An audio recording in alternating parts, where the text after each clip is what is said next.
I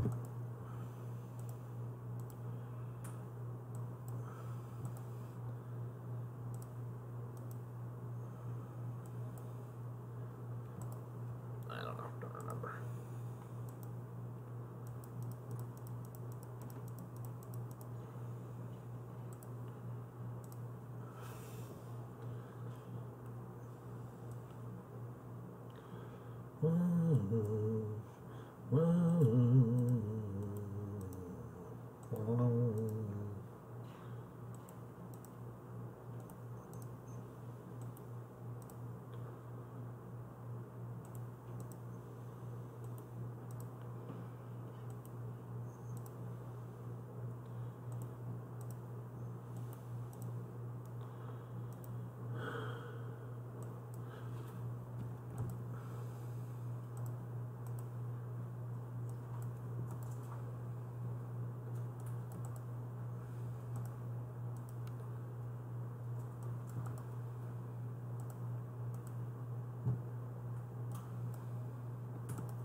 Enough names there.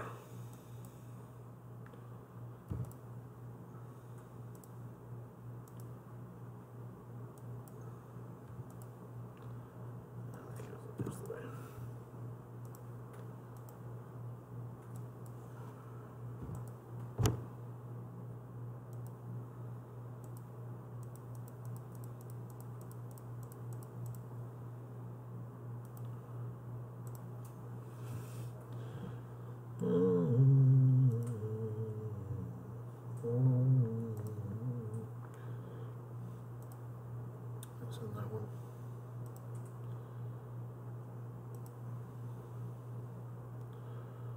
I did not. Could be Don Sutton.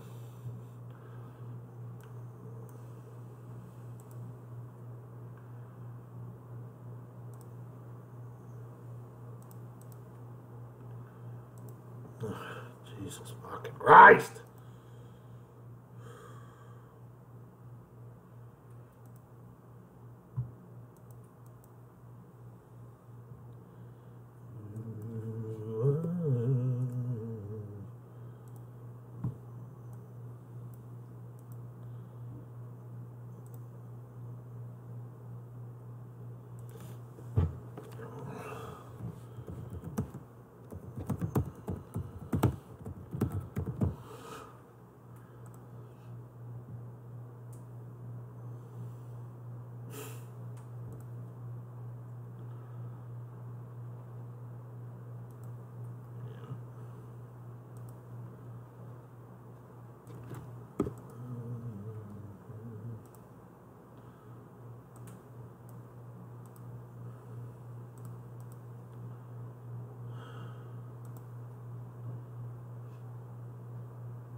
Uh,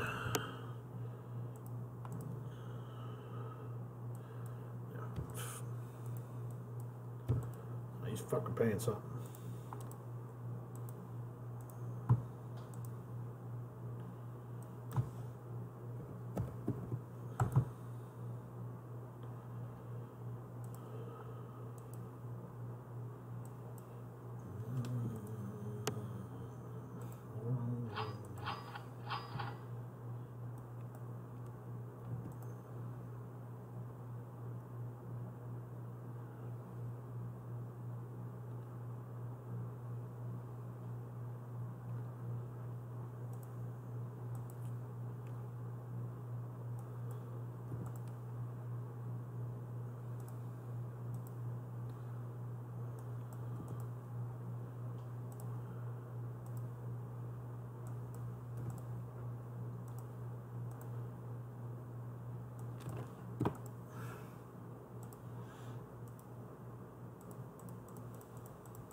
Hit again.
Okay.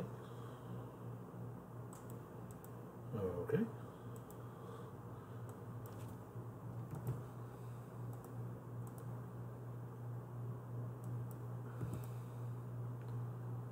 Don't worry about that fucking clown. I don't know. He's got. Be fucking crazy.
no.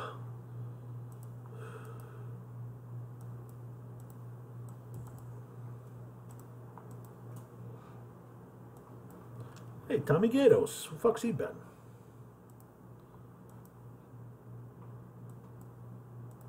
Yeah, Flexen hits every fucking case.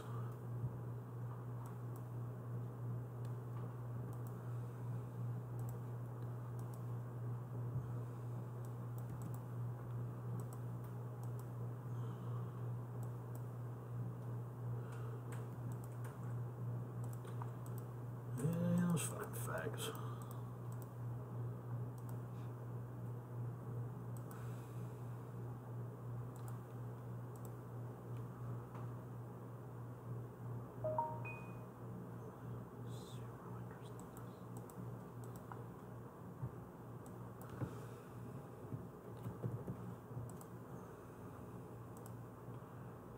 Right.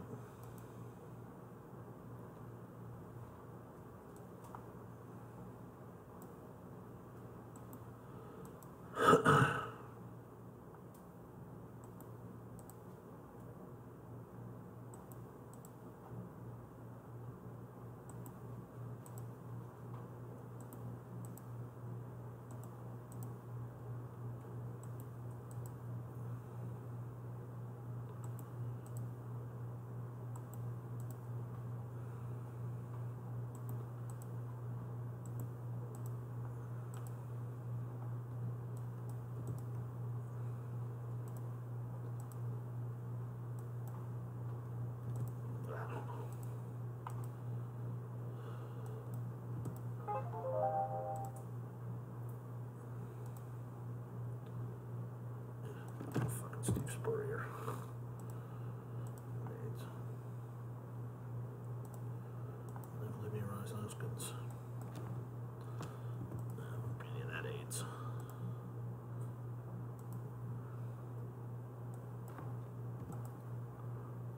Fucking.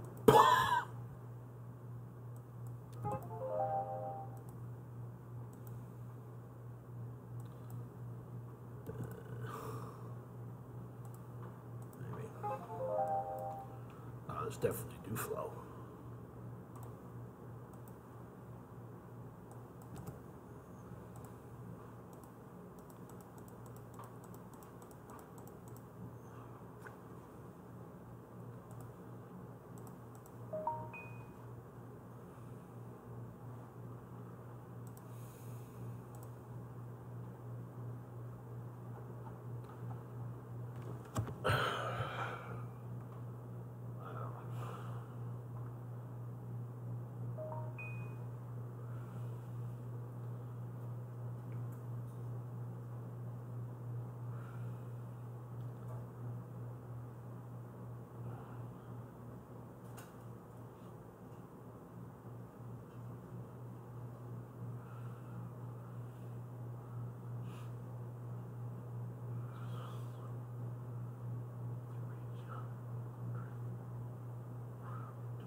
I'm going over that for him no matter what.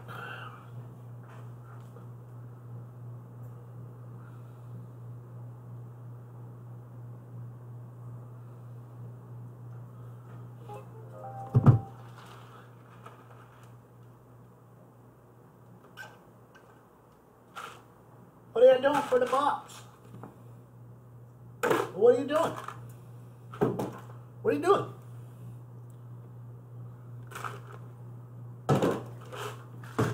What are you doing?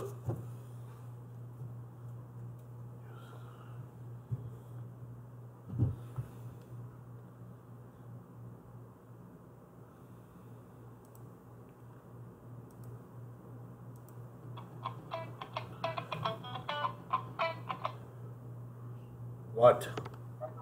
Just realized I've been fucking sending you messages over like the last couple months wondering why you haven't responded. And I'm still sending the fucking 7160 number. 7160? Yeah, your old phone number. Wow, I don't even remember that phone number. Was that in Kansas or New Hampshire? Yeah, no, from New Hampshire. Oh, Jesus. Yeah. Isn't that funny? Where do those messages go? Are they just floating in the air? Who knows where they go? I texted you one time. I was just looking at the messages because I was telling you Russ Westbrook was in playing, right? And then the other message was this perfect basketball weather today. It was 115 degrees outside. I'd have been out there. So I was gonna tell you that the fucking Blas brothers. I've known Jared for a long time, Jared Blesnick. And then his brother Chad started coming and playing with the Win. So I started talking to him, and I didn't realize who he was.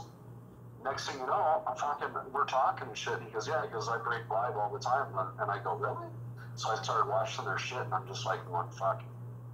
They're killing it. They're absolutely fucking killing it. Good for them. And I know that. I mean, good for them. But I mean, just like, you know, I still think that there's just a ton of profit to be had in that. I just do. I know you don't think so because I know you've been doing it for a long time. It's not that I don't think that. I just don't want to do any more than what I'm doing. I have zero interest. Right. I'm 53 years old, dude. Those guys are kids, man. Let them have at it. Yeah. So he went out there. I guess he bought it. What they're going to do is they're going to drop to 860K. Picked up a ton of Goldie Chill. Picked up a ton of one-on-one like fields and night matches and tags and a bunch of shit like that. And what they're going to do is they're going to market them like Leighton was doing, you know, putting them in like 6 cards per box, a 4-box case break, and then selling, you know, spots. And I guess he's, you know, but he invested a lot of money in that shit. So. Well, you want to tell me how he went out to the National with $1 million? Because that kid doesn't have $1 million. 860K is what he dropped. They've got money, definitely. No, they got it from their parents or something. They broke 120 cases of Bowman Chrome this year.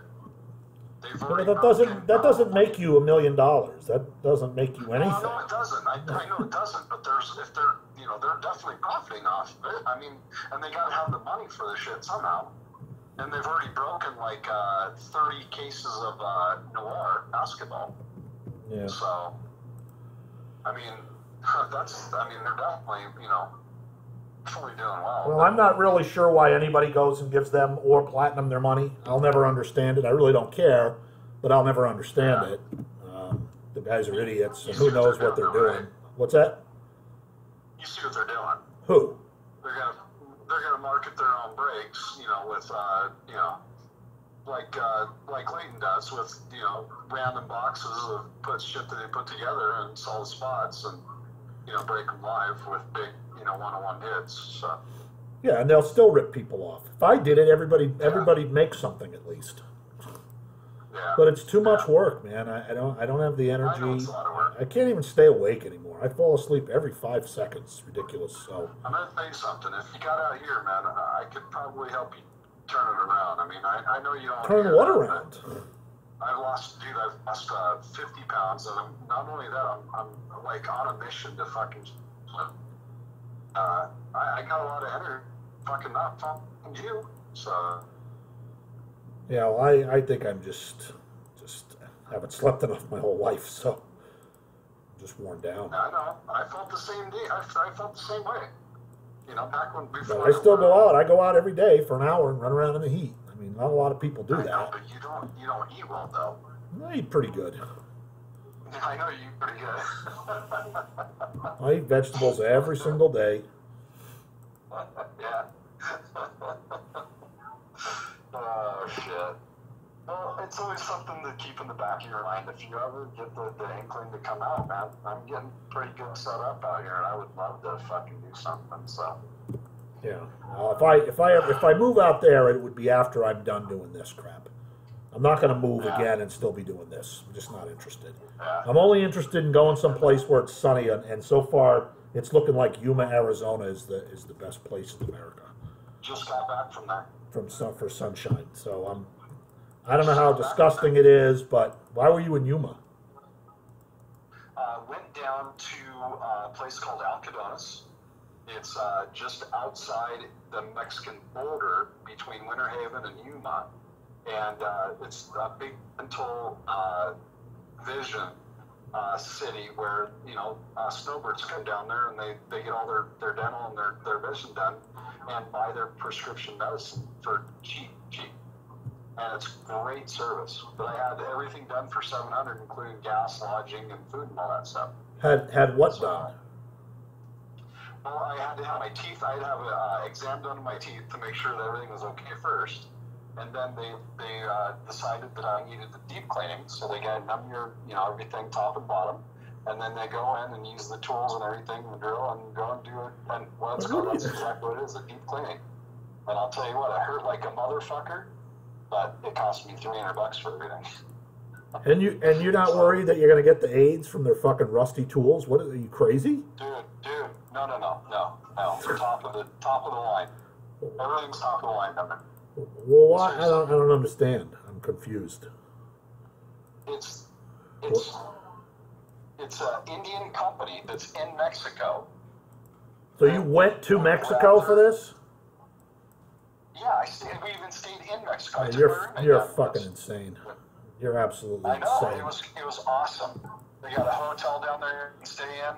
Yeah. We had the best time ever, and got everything done.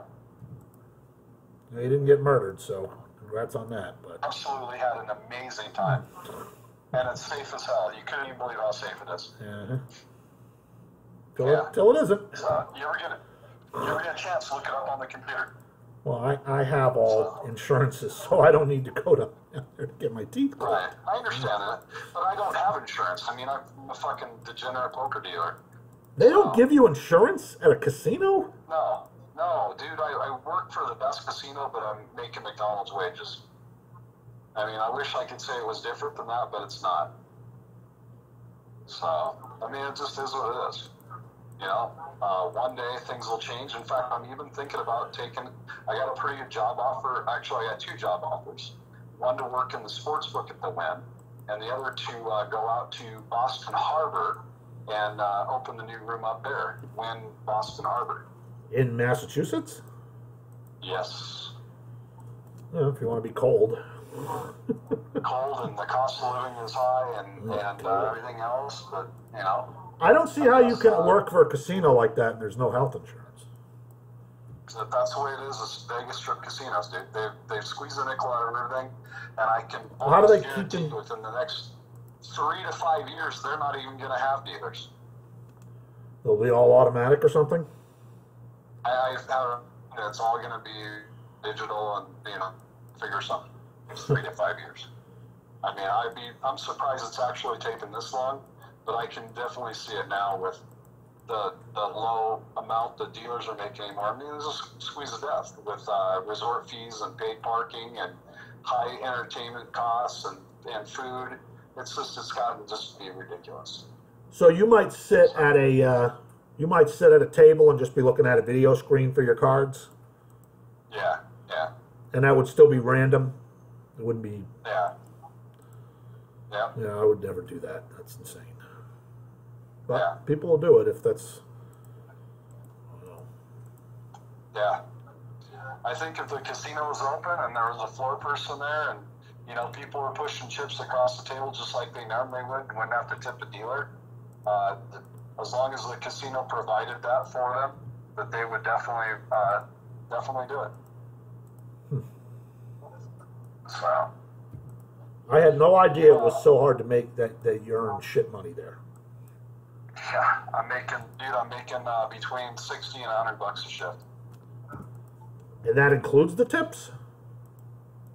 I'm making between 60 and $100 a shift, and sometimes I'll get lucky and I'll top over $100. So, yeah. But you'd be happy to know though that I saw Panera cars on the road down here. You saw what cars? Panera. What is that? They have a Panera delivery service now, and they have them on the deals on top of their cars is a Panera delivery. So, are you saying you're going to get a job doing that? No, I'm just saying that you'd be happy to hear that. Why would I be happy to hear that? What happened to your daughter? What do you mean, what happened to her? Where'd she move to? She's moving to Denver at the end of next weekend. Okay, that's what I thought. Yeah, that's what I thought. So, yeah. I'm Are you pretty working bummed. tonight? Yeah, of course. Sunday night. All right. Well, Just two immaculates. I did good today. I took Oakland in the run line and sweated that one out. So So if you're not making any money, how are you betting? I'm doing all right. And then not only that, I've got a ton invested in Joe Adele. He's been out the last 3 days, but he's getting some pretty good height now. So Yeah. yeah. So yeah, fuck. I don't know. Something will happen and we'll figure everything out. But for now, I'm doing pretty good. So getting back on my feet pretty decently. So. You have a roommate?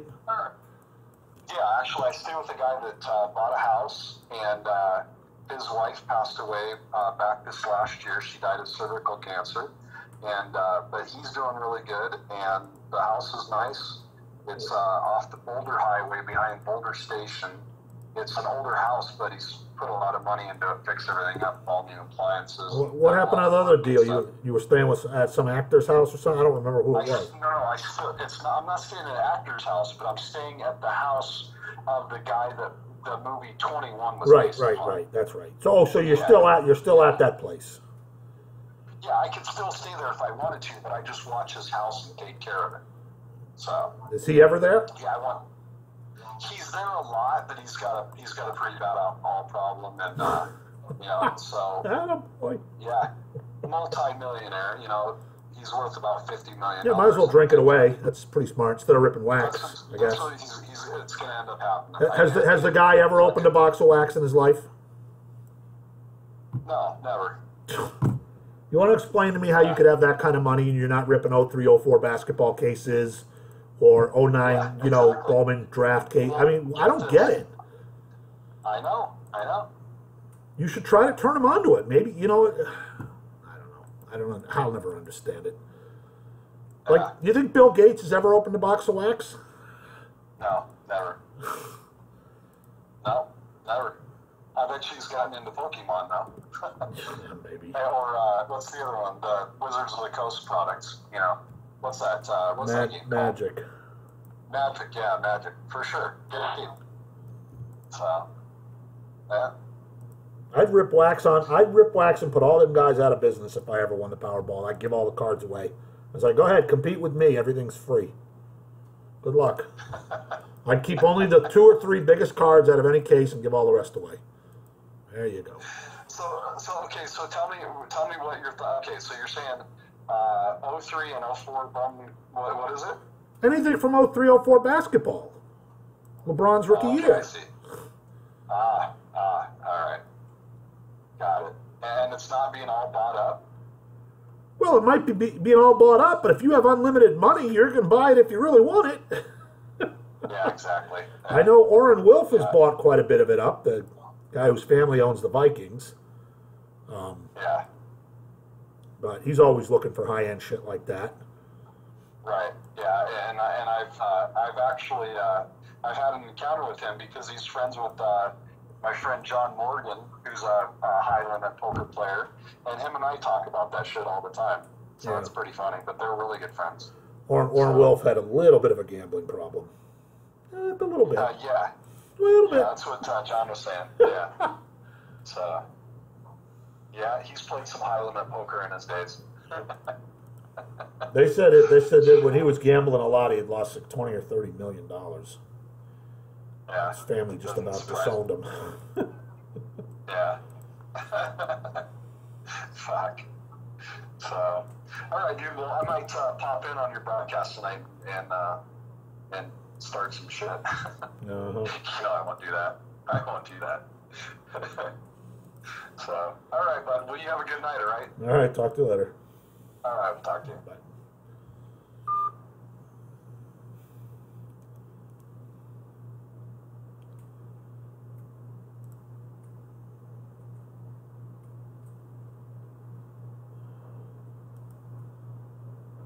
Ah!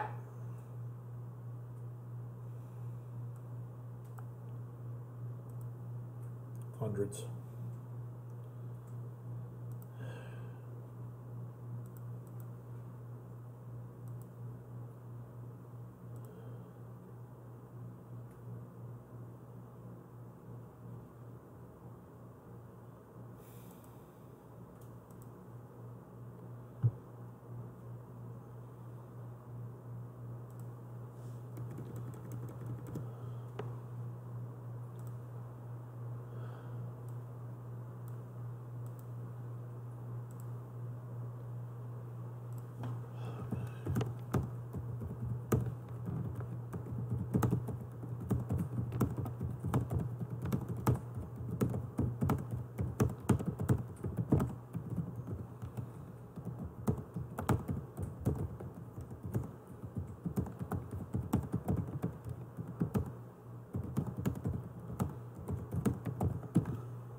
I don't know. There's probably carrot tops in there.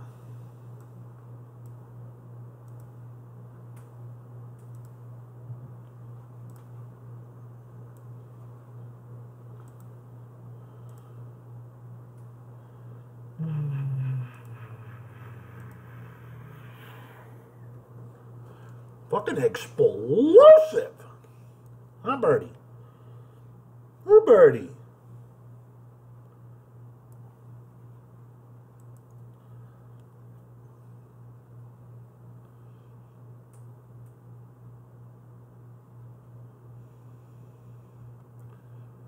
All aids.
There just isn't.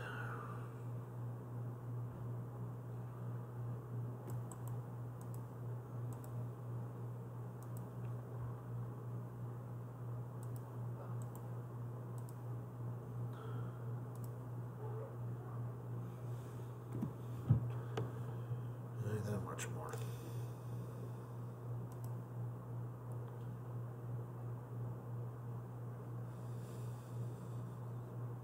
Fucking believable. Such a fucking cocksucker.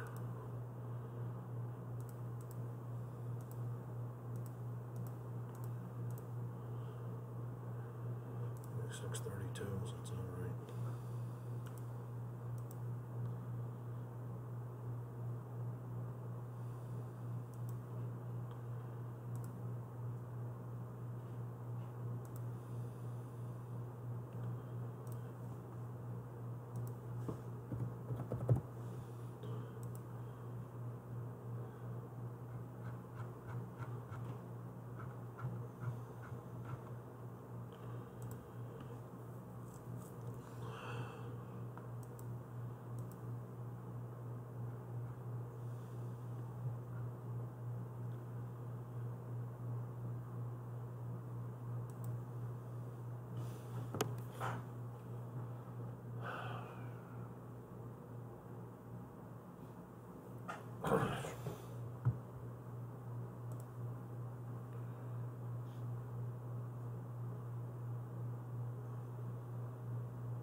Why would anybody bid on him?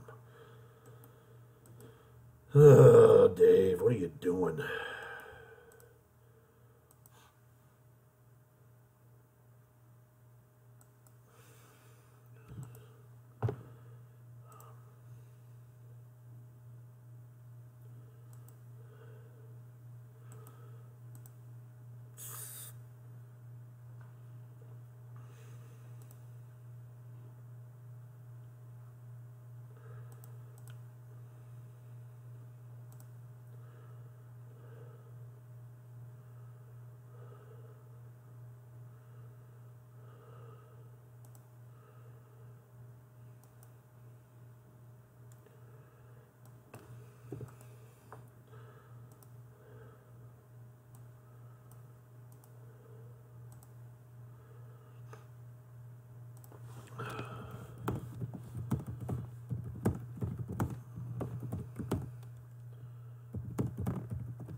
Still in the sevens.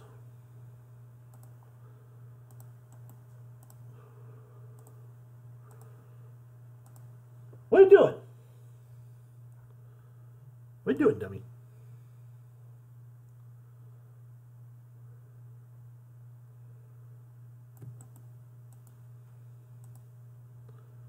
What are you doing? What are you doing? What are you doing?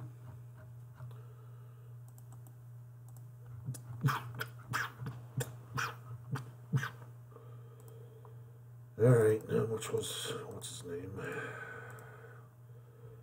Wants to remove him. 47. Beep, beep.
Garvey fan.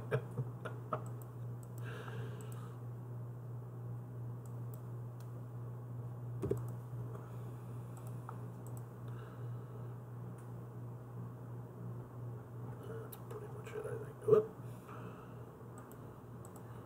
And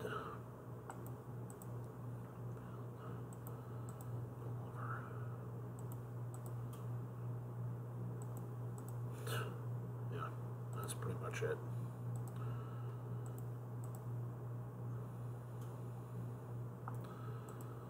Wrap it up.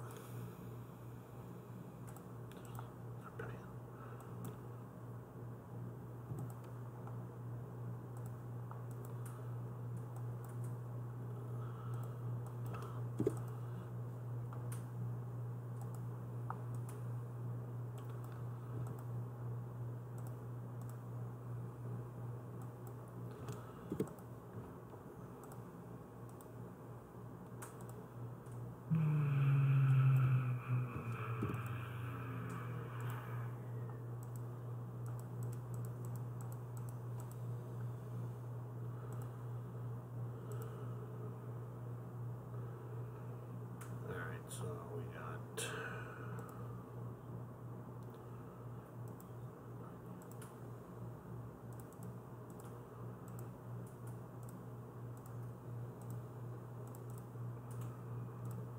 $13.62.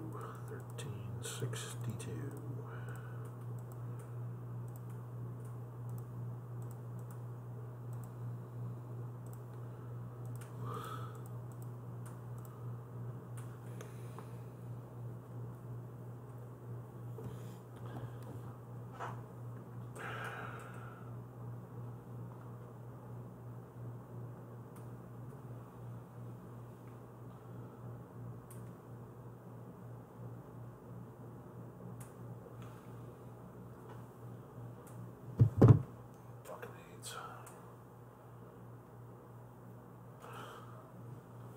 What are you doing? What are you doing? What are you doing, Teddy Bear? She took that all one out. You go, Bruce.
Be right back, buddy.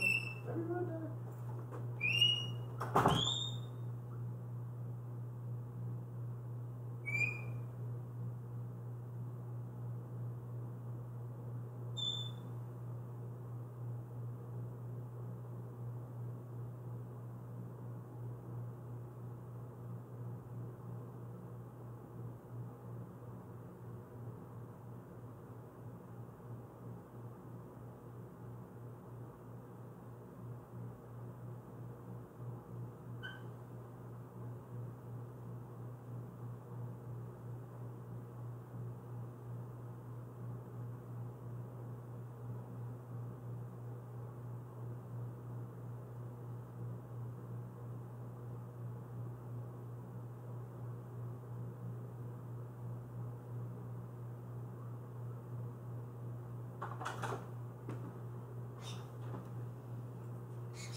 That's rain, buddy.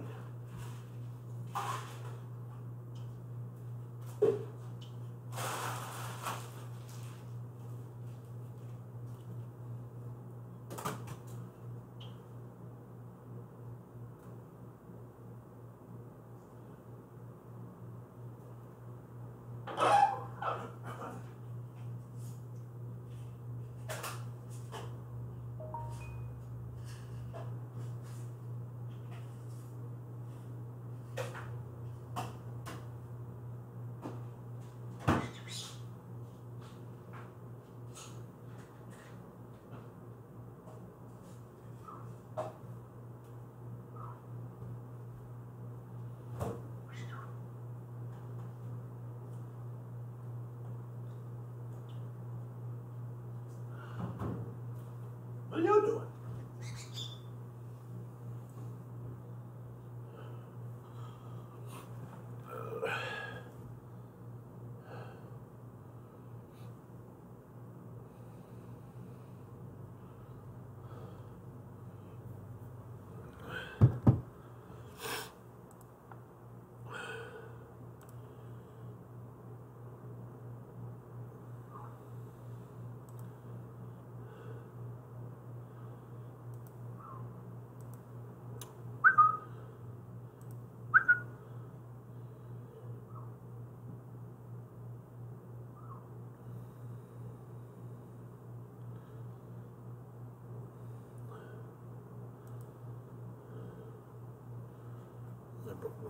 What was that goofy fucking thing?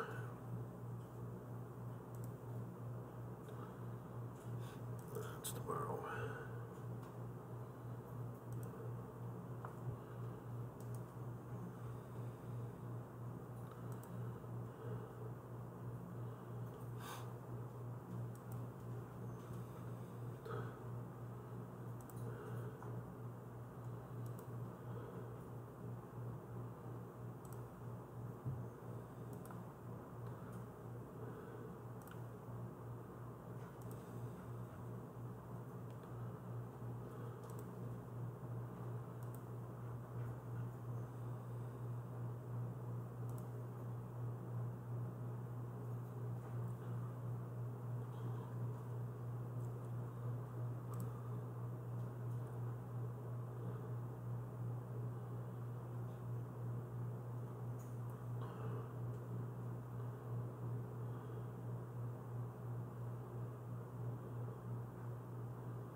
I don't know.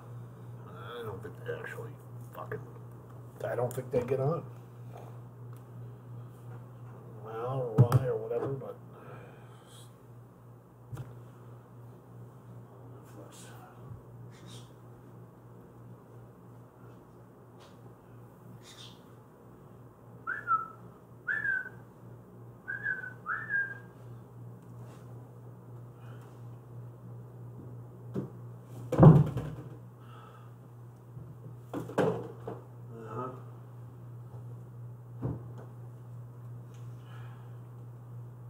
Before I had the shooting, burning, pins and needles, and diabetic nerve pain, these feet grew up.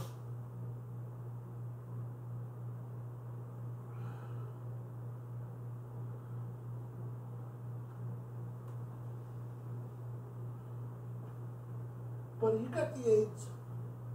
You got the AIDS. Silly bird.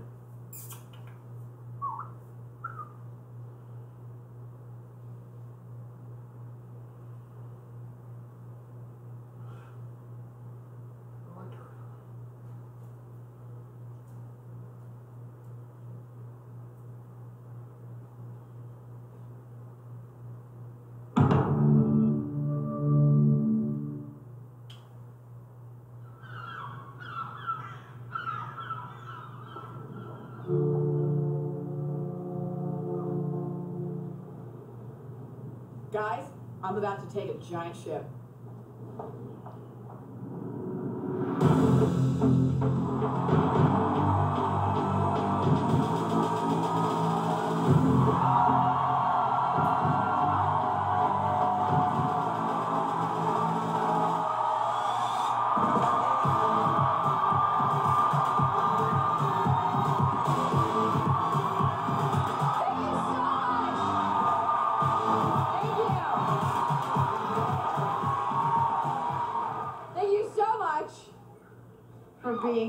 So, first up on the agenda is I got engaged. Thank you. I appreciate that enthusiasm. I appreciate the applause because I live in Los Angeles. And when you tell people in LA that you got engaged, they don't applaud. You tell people in LA that you got engaged, they're like, good for you. Good for you. So you tell people you got engaged, and the next sort of obligatory thing out of their mouths is like, how did you guys meet? And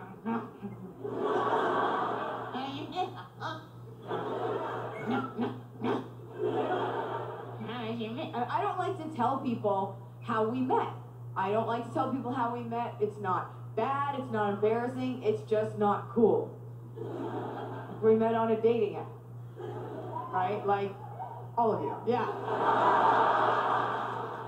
We met on a dating app, which is less of a product of my lack of creativity and more a result of my generation. I'm a millennial. That's how we meet each other. Okay?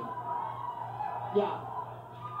Dating app at a bar, or it's like, oh, I got her pregnant. Oh, well, Skylar will make a good mom. Like, that's it. Some of you were so quiet when I said I was a millennial. Fuck you, okay? I am 35. Which means I was born in 1983, which means I am right at the cutoff. Okay, so I am a millennial, but I am an elder. Elder millennial. Wizened. Sage. Yes, gather round the Snapchat, children. I'll tell you the tale of the landline.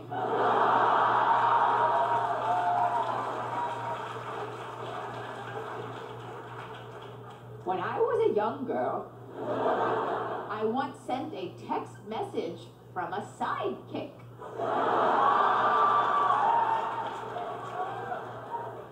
I remember when Skechers were invented. They were ugly then, and they're ugly now. In high school, we danced to a band called Sugar Ray.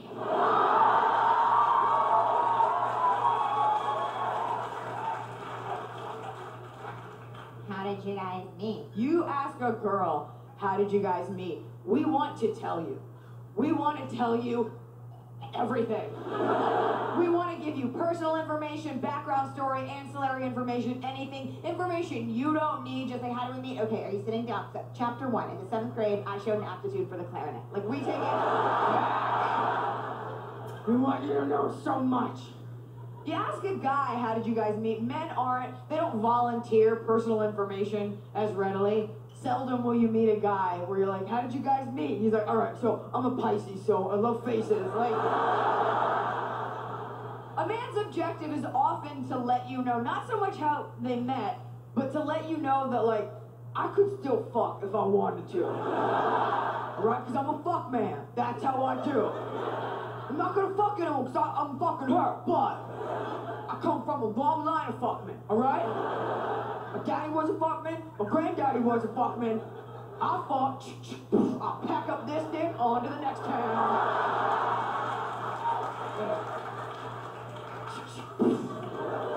Fire in the hole. Fuckman Terry, that's what they call me. Down at the Walgreens, whatever. How did you guys meet? I say this next part as a woman that champions other women, as a woman who chose to be single for a very long time. I always feel when single women ask me, so how'd you meet? It's less about a genuine personal inquiry for me, and it's more like they're looking for clues, like, where did you find a suitor? Get up your ways! Like, you walk in to a Trader Joe's on a Sunday night, because that's when hot girls go grocery shopping. Like, I'm buying flowers for me, right? You walk into a Trader Joe's with a ring on your left hand. Single women can feel the vibrations of the ring. They're like, the ring, it mocks us! And they come out of the frozen yogurt aisle. Lululemon highlighted hair, like, tell us your ways, we wish to be betrothed as well. Secrets? Tell us, be a girl's girl.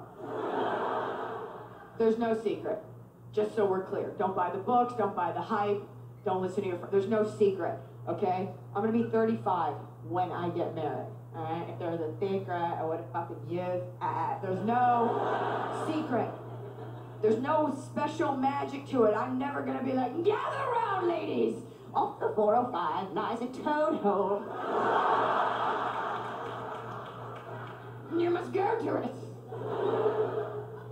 No secret. Plus, chances are, if you are single and you are not enjoying that time in your life, you're probably doing everything in your power to not be single. I don't know a single girl out there that's like, I hate being single and I don't get it. I wash with ham and cat hair. Where is he? Where is he?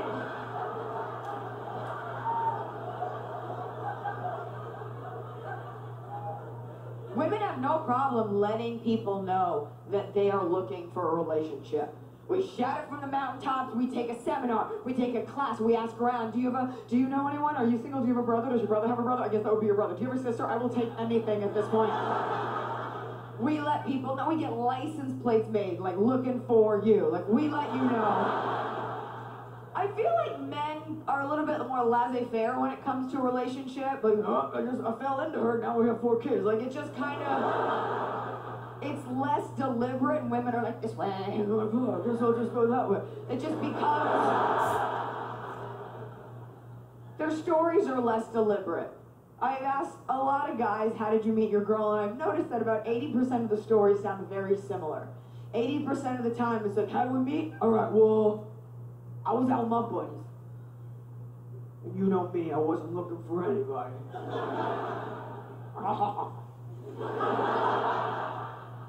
And then I saw her. And that lie becomes a big part of our narrative as women. This hope that we will go out and a man is going to see us, save us, rescue us.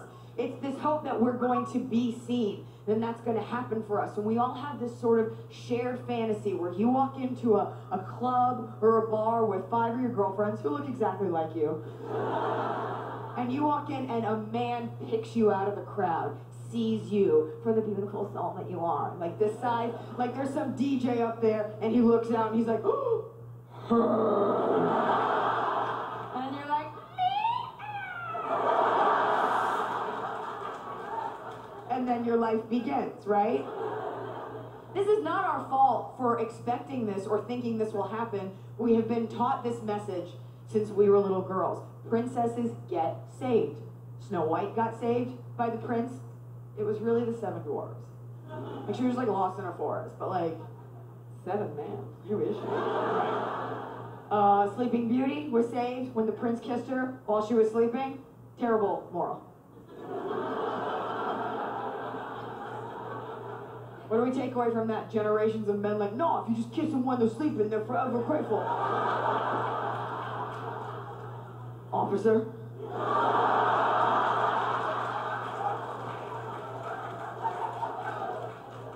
So naturally we go out hoping to be discovered, and there's this weird thing where a lot of girls, when we're single, we don't want to admit that we're going out hoping a man notices us. Like, of course you are, but we don't want to seem desperate. No, I'm just going out with my girlfriends, just in full makeup with padded everything. It's just for fun.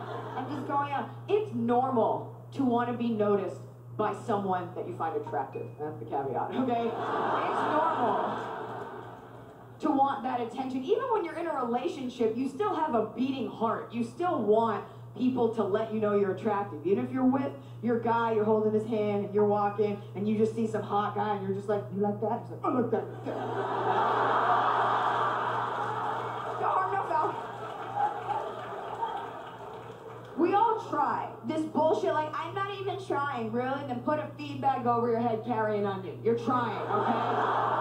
You don't have to try that hard. but you're going out, it's nice to be noticed. So we all do. We all put on the makeup, we force our chub into some pants, you shove your coyote paws into some heels, and we go out.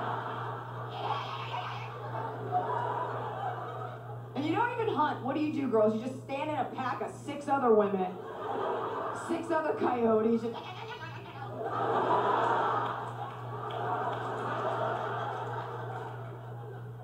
Getting annoyed that no guy's hitting on you? Yeah, there's 6 of you. He's terrified.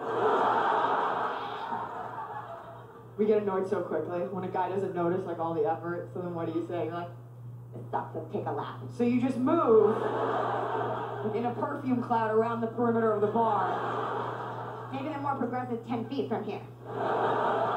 So this begs the question, as women, as feminists, maybe some 1 or 2 lazy guys might posit the question, well, how come the guy's got to hit on the girl? You're an independent woman. Why can't the girl hit on the guy? Why can't the girl hit on the guy? God's honest answer? Because we did all this. You fucking do something, Scott. That's the answer.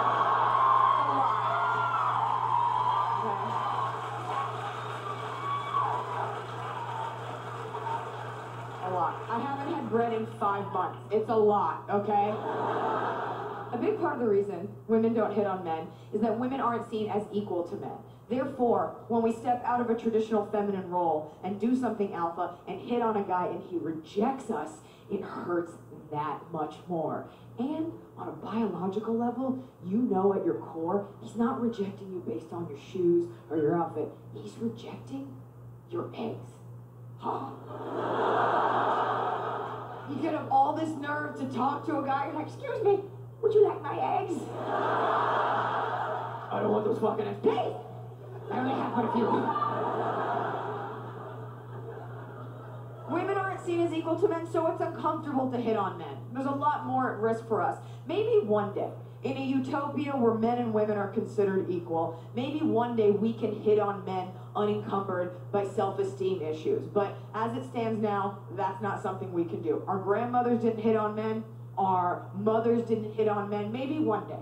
Maybe my generation changes it. It's too late. But maybe my generation with the hashtags and the tweets, maybe we'll change it so that our great-granddaughters can hit on men. Yes, that's the dream, that we do the work now so that our great-granddaughters will know the thrill of hitting on a half-in-the-bag Guido outside a taco truck at 2 a.m. Just but a dream. Another big part of the reason that women don't hit on men is that men are better at dealing with rejection sexually. Women are not used to dealing with rejection when it comes to sex. We're used to dealing with rejection when it comes to the idea of, I don't know, governing our own bodies, having our own thoughts, getting paid the same for the same job a man does. But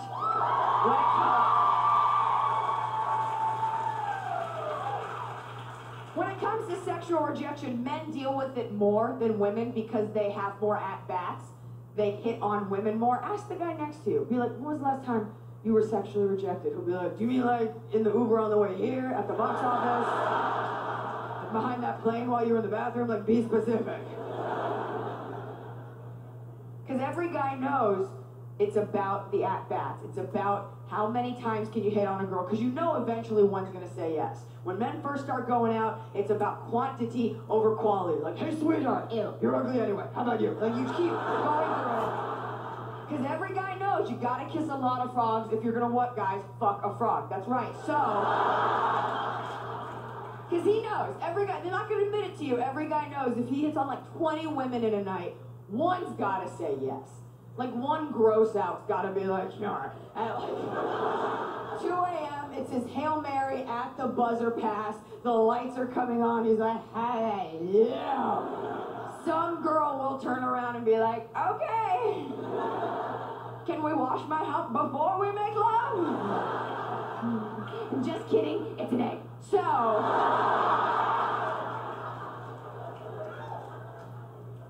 And by that same token, men aren't allowed to have feelings in our society, which isn't fair.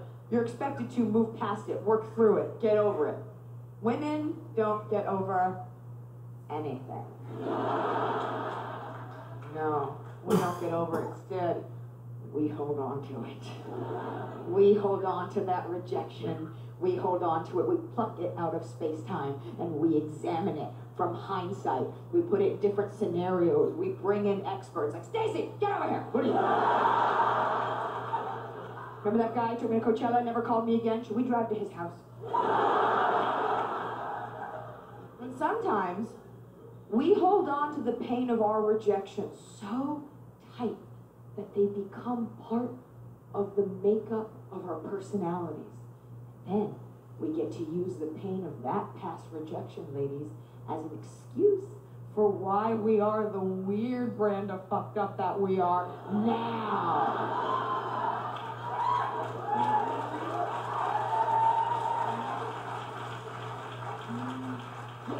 He broke up with me over breakfast and now I don't drink milk and I'm annoying. Like, it's always something. Every girl in here remembers almost every time she was rejected, because for women it doesn't happen as much for men. And every girl, every human remembers the first time they were rejected. I'll go first, 4th grade. So, we were going to sit down for circle time, and I went and I sat by a boy I thought was cute, and he told me to go away. Now he's dead. Now I don't sit in circles anymore. But we cherish our rejections. They give us texture, they give us personality, and we take each one and we label it. We label each issue, each past grievance in its own mason jar. It's very rustic, pin it, and we put it into our sack of emotional baggage. Each one. He broke up with me because I slept with his brother. Well, they're twins. They should wear different colored hats or something. I was set up. And we put it into our baggage and we throw that baggage over our shoulder, and what do, girls? We then walk it into the new relationship. Yes. And the best part is, the new boyfriend has no idea what you're hauling, and he welcomes you. Yes, he welcomes you to the new union. Like, oh, come on in. You seem pretty cool and well adjusted, and you're like, oh, I am. Yes, this seems like a safe place for me to unpack my shit.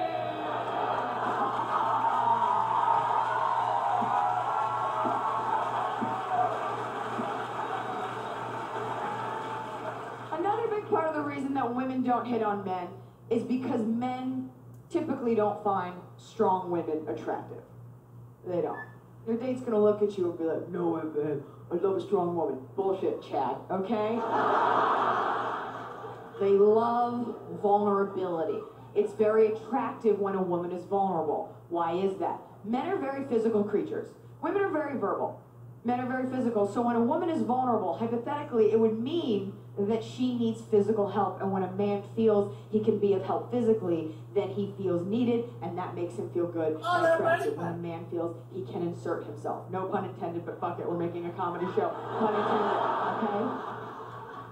You gotta give him something to do. And we as women a lot of times fault men for not communicating the way that we do. Women speak more words on average than men. It's not one's better or dumber than the other. It's just the way we are. When we talk at you, I want to talk, I want to be communicative about being communicative. You're not saying anything. Why aren't you talking about? You're not being communicative about your lack of being communicative. And I want to talk about how much I hate my friend Stacey. You haven't met Stacey, but when you meet her, you're going to fucking hate her. We have to have. And he's just sitting there like, Mungo, no. Like, it's scary. If you have any doubt if a guy likes you, don't always look for the words, look for the actions. They will show you. I wish someone had told this to me when I was in my 20s. Because when you're young, you're like, he's just not texting back, he's just busy, he's just at work, his family died. Like, there's no bullshit like that. When a guy likes you, he shows up. If you have any doubt if the guy with you tonight likes you, give him something to do. If a guy likes you, he'll do anything. But if you carry this glittery brick of cat shit, he'll be like, no, no, no.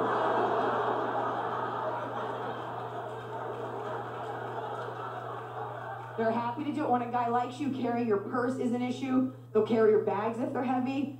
They'll put gas in the car if you don't want to deal. They'll check under the hood for the thing. I don't know, but they'll do that. It's very attractive when a woman is vulnerable and needs help, and that's historically always been the way it is. I didn't make that up. That's why the term is damsel in distress, not overly opinionated dyke who needs a fucking hand, man. That's why. If a woman can do it for herself, it's not as attractive. Let's put it this way.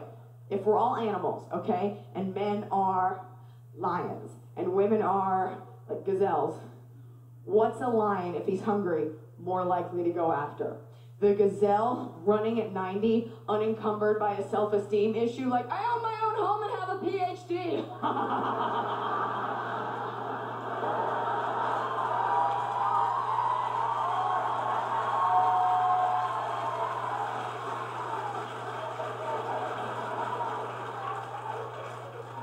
I enjoy witty banter. I just put a down payment on a boat and I don't hate my daddy. Onward!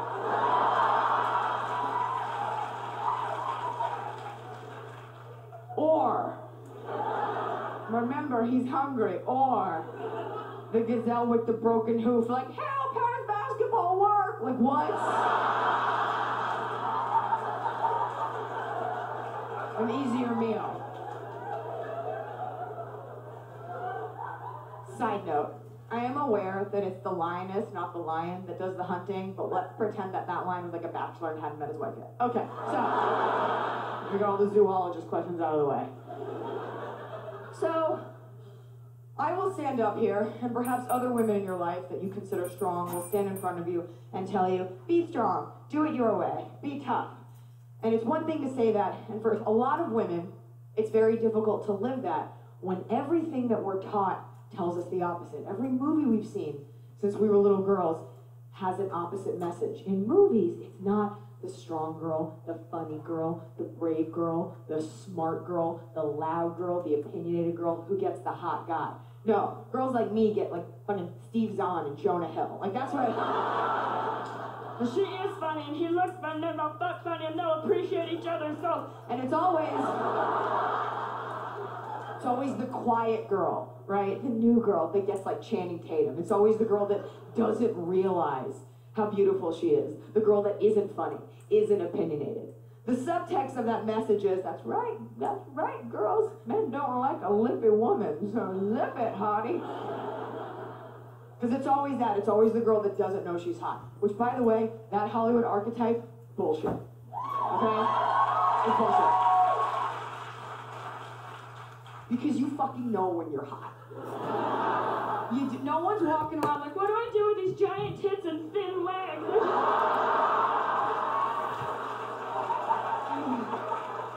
How did I get in this Victoria's Secret catwalk? I'm choking on my silky hair. Like, you know. One of these days, everybody's going to. And we keep seeing the same story over and over. It's about the girl that's unsure of herself, and a guy sees through it, and then she realizes how beautiful she is when she takes off her glasses. Like, it's the same thing. It's always the girl, she's like, I don't know if I should go out. And the girls that are outgoing, that maybe enjoy their bodies, are confident, are like, let's go out. I don't know. I should stay home. I've never left the house before. We're taking you out. Let's go drink. Let's go dance. I should stay in. I should stay in and study. We're 35. What are you fucking talking about? Let's go. Walk into the nightclub. All the girls that are confident are dancing. They're having fun, right? They're like, hey, Channing Tatum. He's like, later, hookers. I want her. All the girls going, her. Cut to our hero. She's just sitting there in a corner. Just maybe she wore like board shorts to the club. She has no idea. Right? She's reading a book. Maybe she has brown hair. Whatever. Before you get all offended at that, look at all of our eyebrows. We all have brown hair. Okay. Maybe not you. I don't know. Let's see pure Norwegians here. Okay. This joke isn't about shaming that type of woman. This joke is not about that. Whatever kind of woman you are, you're quiet, you're fat, you're small, you're big, you're tall, you're loud, you don't know much, you got a gill, whatever kind of woman you are right. That's it. Whatever you've chosen to be, whatever you want to be, you are correct in being that as long as you're happy. My point to you is if you are the shy type, if you are the wallflower, if you are the shrinking violet, if you are another floral metaphor that has to do with being an introvert, my point to you is that you don't want the guy who wants you because of that energy. A man who wants a woman because she looks scared is a sexual predator. Okay? All these girls that he could hit on, he picks the one that's like shivering like a wet chihuahua. Like a nervous street urchin just in a corner, putting out all kinds of no vibes. You don't want the guy that walks up and is like, excuse me, I couldn't help but notice you look terrified. Want to see my dick? So,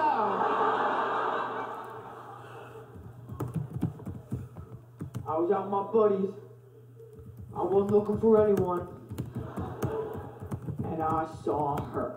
The idea that in a nightlife setting, that the man would ever see the woman before the woman saw the man.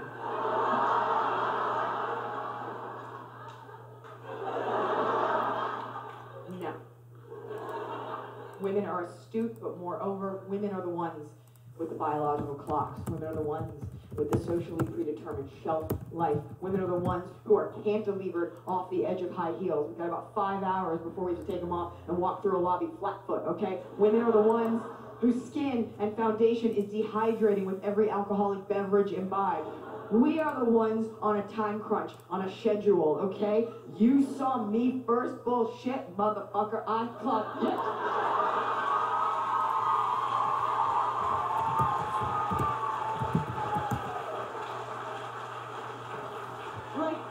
The second you walked in, dudes walk in a pack unaware, like, oh, I better fill out this bracket or I'll turn to a pumpkin at midnight. You're not even... You walked in, I was already hunting with 5 other women. You walked in and I was like, whole. And then we stopped around you. Encircled you, sussed you out like a German shepherd sniffing out an IED in the sand, motherfucker. Like, we...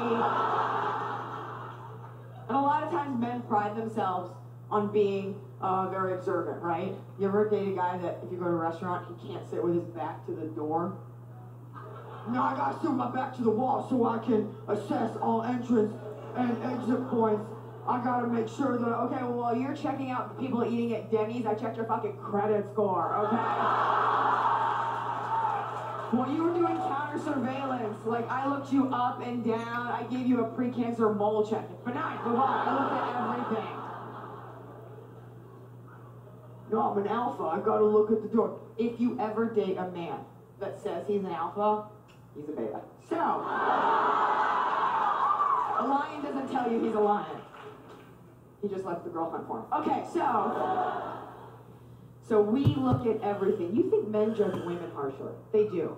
But gentlemen, you have no idea what we're looking at. We're judging your hair. We're judging your shoes. We scan you like Predator. Every atom, every molecule of your DNA, we go through it like scanning for physical abnormalities. Is he bugging? Okay, but is it in a weird way?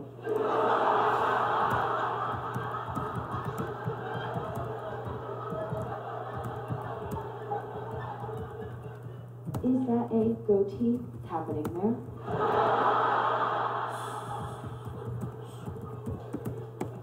Is his shirt unbuttoned too low for his ethnicity?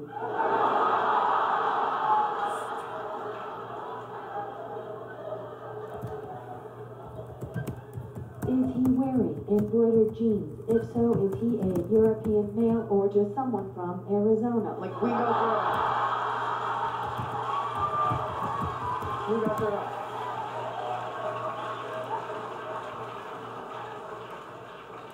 We aren't looking to see if you're the hottest guy ever. Nay, we are merely assessing if you're 50% attractive enough that we want to put the effort into putting ourselves in your orbit, so that in an hour after a drink or two, you, gentlemen, have the luxury of turning around and being like, oh, excuse me, I couldn't help but notice. And then we turn around like, really? That's it. Just set it up for you to knock it down. A lot of times, it's not that easy. A lot of times, we see a guy that we think is cute, and he doesn't notice us, so we have to make you notice us. A lot of times, we get our girlfriend to help us. Every girl's done this. There's a boy over there you think is cute. Come here. Do you see that guy? That guy over there. Over there. Over there. Do you see him? Do you see that guy? You're looking. Do you see him? Don't look. Do you see him? Is he looking? Is he looking? He's looking. He's looking. Start dancing. Start dancing.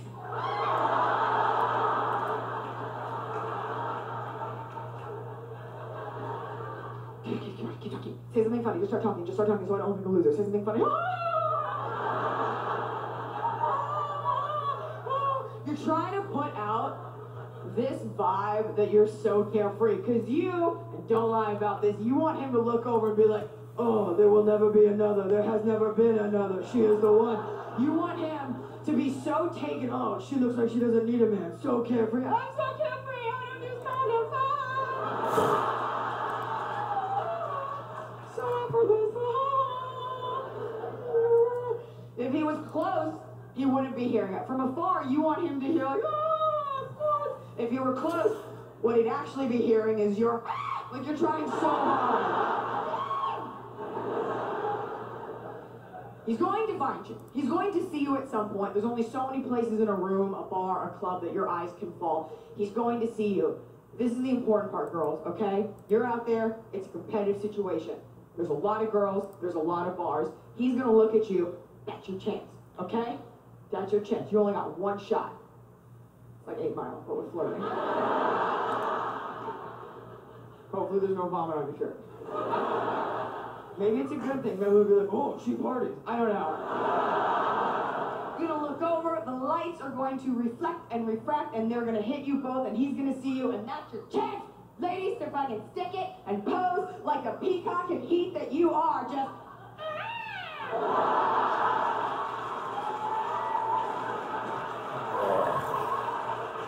What the fuck she's doing?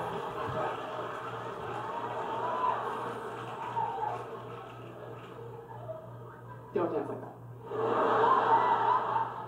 A little bit of insight to stand-up comedy and the risk and reward with choosing certain jokes. That joke is a risk because I realize not everyone here knows what a peacock sounds like. But for like the 12 of you that knew, it was so worth it for me.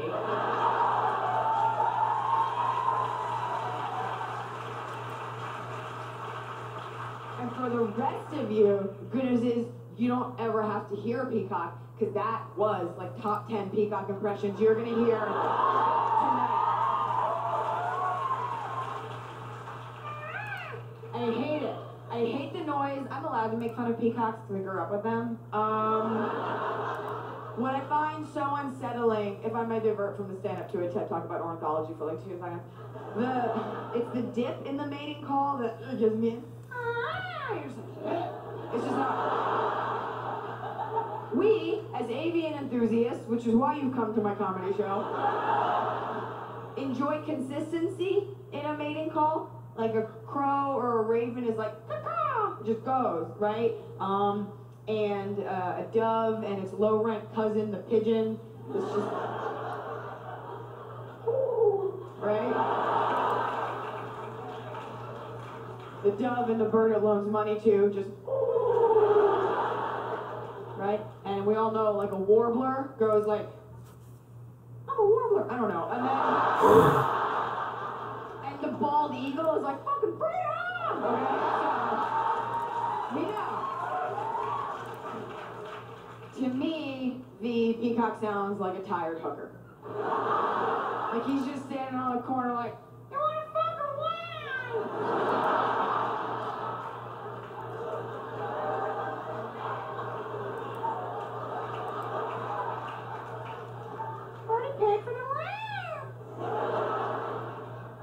side note, I realized that a peacock is the male, and they're the ones with the beautiful plumage. A peacock that's a female is a peahen, and their colors are muted. So really, it's kind of a feminist joke because it's about a male prostitute. Okay,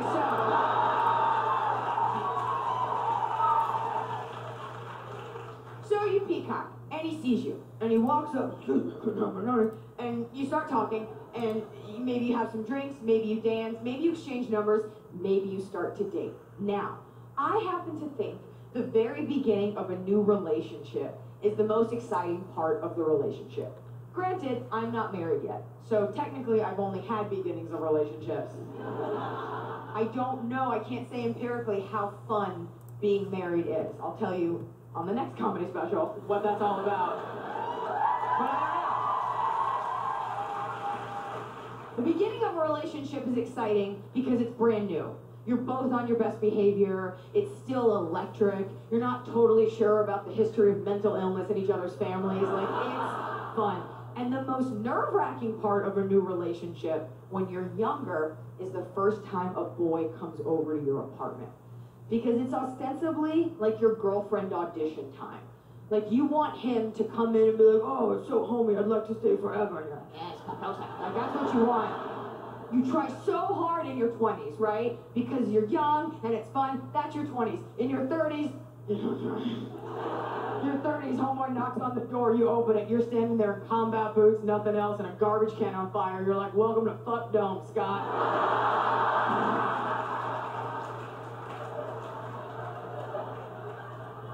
Ticket? Okay, but it's interesting because in your 20s, it's a weird mental game. Boys coming over for the first time, you're trying to reconcile the beautiful home that your mother kept, that you lived in growing up, with the beautiful home that, like, Pinterest says you're supposed to have, and the fact that you have no fucking money. So, I'm like, should I buy a rug or eat dinner? I don't know. Like, it's so hard. Boys coming over, you are cleaning like you've never cleaned before, and it's hard because women secretly are filthy. No one wants to laugh about it. Like, oh, not me. And no guy wants to imagine, like, no way, my girlfriend's so hot. Yeah? Yeah? You think you got a hot girlfriend? Check the center console of her car.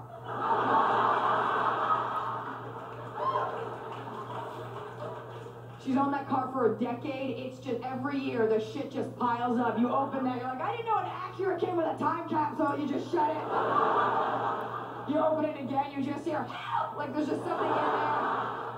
It's our little filthy secret stockpile, right? Now that's what I call music CD, in case they come back. Yeah, it's one of those cables that plugs from the tape player into the CD player. It's a spilled nail polish. It's like a little bit of weed dust. It's a Calgon body spray because you'd rather smell like a stripper than weed, right?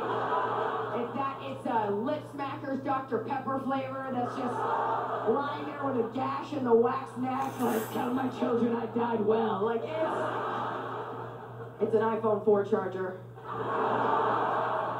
It's some McDonald's napkins. It's a French fry.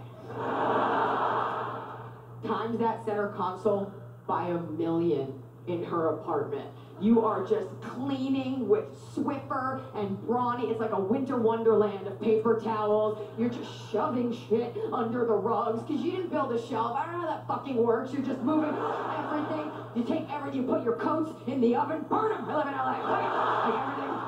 You take your cat, you put your cat in the hamper, just for now, Marbles. We don't know how he feels about cats.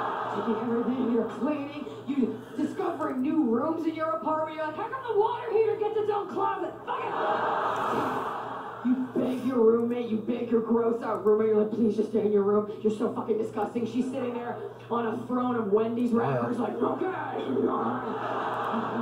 But you text me dick pics. Hello. Lighting Glade candles like it's a fucking Catholic mass. It's like, smells like ham in here. You're just trying to make it nice. He opens the door. You're like, hi. He walks in. He's like, oh, this is cool. Fuck you.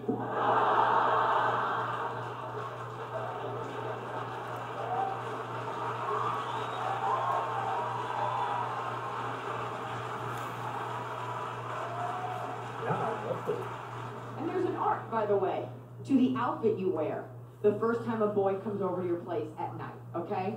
You don't want to wear Random games against everybody. what you wore during the day. You don't want to wear your work clothes. You don't want to wear your daytime clothes, because it's nighttime. What if that was the end of my show? I hit my head. You don't want to wear your work, you don't want to wear your civilian clothes, okay? Because you had a whole day, maybe you sweat in them, they're gross. However, at the other end of the sartorial spectrum, you don't want to go like super hardcore sexy. It's the first time a guy's coming over, just want to relax. You don't want to just wear nipple tassels. Now, some women are like, wait a minute. I am the woman that has stood here before and will stand here in front of you again and let you know you can wear whatever you want. It doesn't give a man the right to put his hands on you, and no always means no. That's like a boilerplate agreement. Yeah. No means no. Kindergartners get that. I don't know why we forget that as adult males. But no means no. This is less about that and more about just being mentally kind to the other person. You show up in just that, the guy's gonna be like, oh my god, and the blood's gonna go from here to his dick, he's gonna impale himself, he's gonna sue you, and you ain't got no money. So, just be kind, because mentally it's like, oh, maybe she wants, I don't know, oh my god. It's frustrating. And you know what it would be like, girls? It would be like if you had the worst day and you came home to your boyfriend and you're like, I had the worst day, I got fired, and I cried in front of everyone, and I ate that french fry from my car. It was just such a hard day. And your boyfriend's like, oh, babe, come here. Come on, you want to talk about it? Oh, yeah. And he's like, just kidding. Psych. That's what it would be like. So the question, if I can't wear my work clothes and I can't wear nipple tassels, what's a girl gonna do? There's an entire sort of intermediary, post-dinner, pre-bedtime apparel world, okay? There's a whole category of clothing that you as women have mastered without even realizing it. The category is called athleisure wear. This is an entire clothing category. It's a multi-billion-dollar clothing category predicated on the idea that as a woman, sometimes you don't have time to change when you're going from the boardroom to Pilates. There's no fucking way. You gotta be ready. Sometimes you're going right from spin to open heart surgery, and you gotta look good. That's the spin to open heart surgery. How about my bed to my couch? Like, what are you fucking talking about? So what is athleisure wear? It's like athletic apparel you wouldn't actually work out in, right? So it's yoga pants with like a racing stripe, race to your snacks. Sometimes it's like a complicated tank top. It's like not quite supportive. They're like, it's backless. It's backless. What do? You don't wear a bra. I'm sorry, what the fuck did you just say? I don't wear a bra, so if the athletic part of athleisure comes into play and I have to run, it's just gonna be, no. My whole life, they've been pitching to me, it's a tank top, there's a shelf built in. It's a, go fuck yourself, okay? I want a bra. I want a bra!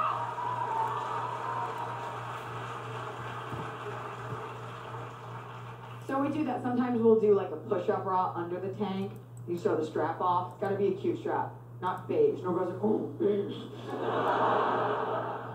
So it's like magenta, because that's not as sexy as red. Magenta's like, maybe we'll fuck. Red's like, we're gonna fuck.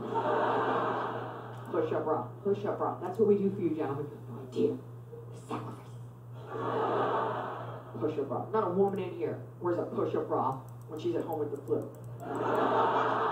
No. No one walking around like, I just like it when my nipples are near my tongue. Just safer that way. He gets to be comfortable. You're all bundled up. You're sitting there in a push-up bra on your couch drinking with this dude that you're having a date with. He's got his shoes off. He's got his shirt off. You're suffocating under your own tits watching House Hunters. From molding.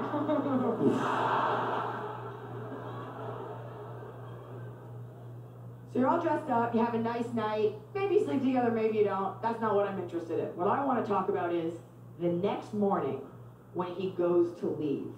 What I've always found so endearing about men. I find many things endearing about you. But you think we stay that put together once you're gone. You have no idea. They have no idea what lies beneath. You have no idea that under the hair and the makeup and the lashes and the shelf and the bras, for every woman lies the beating heart of a hungry, exhausted, annoyed she-dragon.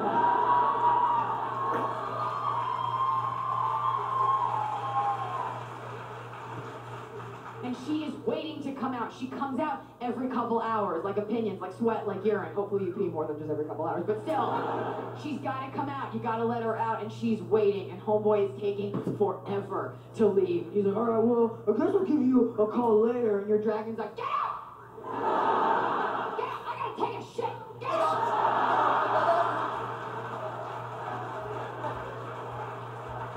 Get rid of him! I gotta go in that bathroom I share with another grown woman and take a Jurassic Thunder dump, mostly in the bowl, and then send him a picture like I'm doing something hot. Hey, get out!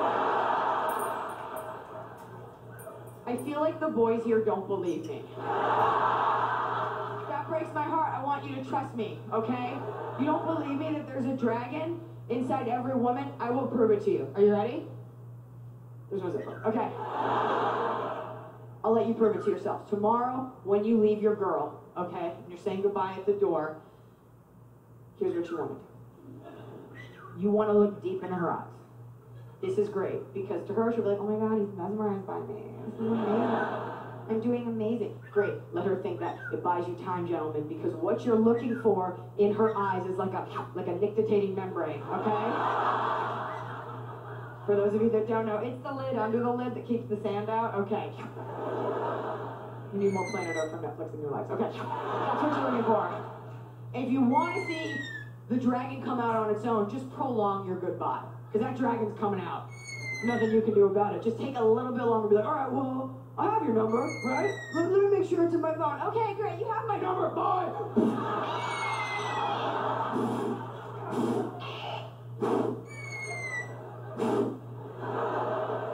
You're just flying around your own studio apartment. You can't go outside. You will get shot down. Okay, this isn't fucking King's Landing. Like, you can't. You're just doing it for the cardio. Tiny pulses, ladies. We're toning. We're firming. You fly into your kitchen. You land on your counter. You're hungry, right? So you take out a Talon. You skewer an entire sleeve of Oreos.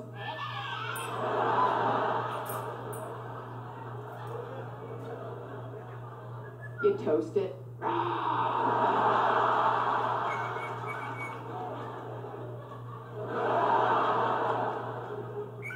Your dragon body and your farts aren't the only thing you've been holding in all night.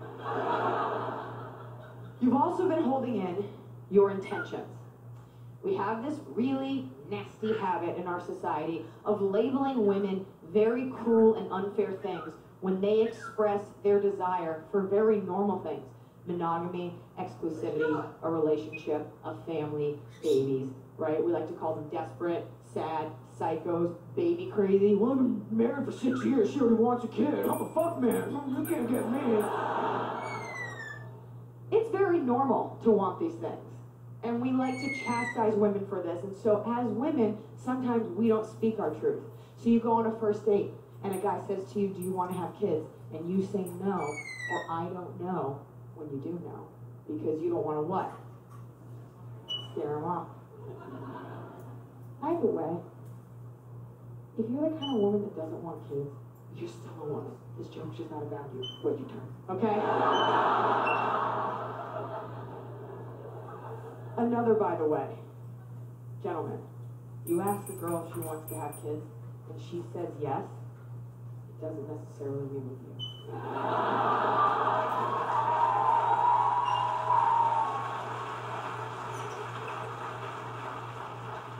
And it's interesting because your views about relationship or marriage or children do change the older you get. And some girls are in the crowd right now, you're in your 20s, you're like, whatever, elder millennial. Like, I don't care.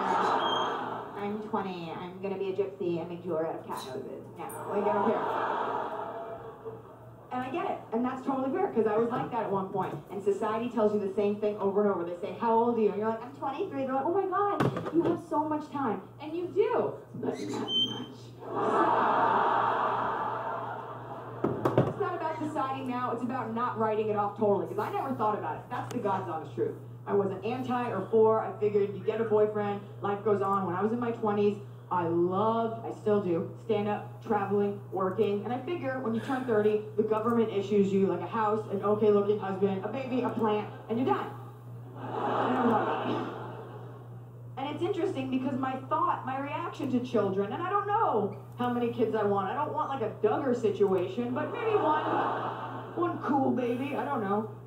I'd be in the airport in my 20s and I'd hear a baby cry. And all the women around me would be like, oh my God, child. They'd be like, oh my God, don't sit by me. Like, that's all. Get it away. And it's interesting because I never thought about it. It changes slightly, the chemistry, the way you think about it. I was in the airport the other day when there was a baby there. And the baby made a big mistake. Because that baby let a chubby baby leg hang from his blankie. I had to squeeze it. I was like, what is this feel? And I found myself like moving toward the mother. And I knew, intrinsically, I knew she would let me squeeze his leg. Because women don't fear other women.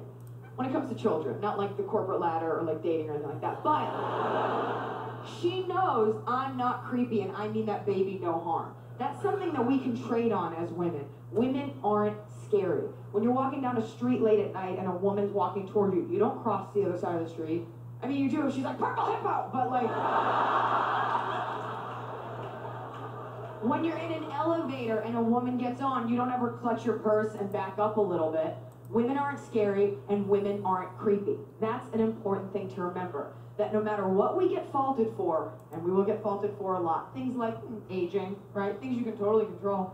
No matter how much weight you gain, no matter how many wrinkles you get, no matter how opinionated you are, no matter what you become as a woman, women are always welcome around public parks and children's birthday parties.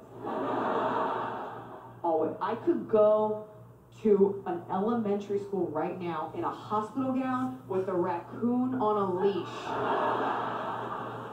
And the children would be like, you have a...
Oh, man.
Everybody hear me all right?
Anybody hear me?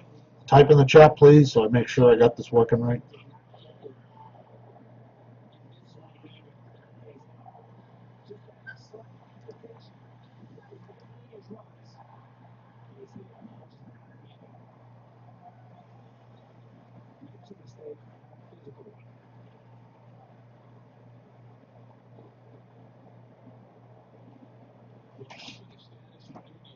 First of all, I want to apologize. I'm telling you, in my old age, I'm getting completely fucked up in the brain. Supposed to be football, baseball, and Spectra basketball tonight. Well, Spectra basketball was in between the football and the baseball, but like I told you last night, they forgot to ship me the fucking cases, so I had to cancel that break. So when I put that message up, you know, I squeezed the two together so they'd be back to back, but I put baseball then football, but yet on eBay I had it football first and then baseball. And I remember looking at each one and seeing which one was 8:30 and which one was 9:30, and I still managed to fucking swap them.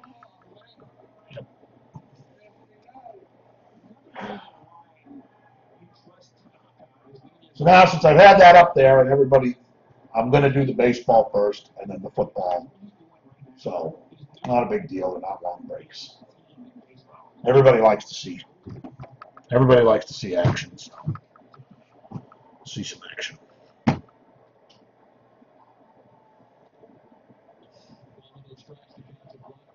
I just have brain damage. I'm 100% sure that I have fucking brain damage. 100%.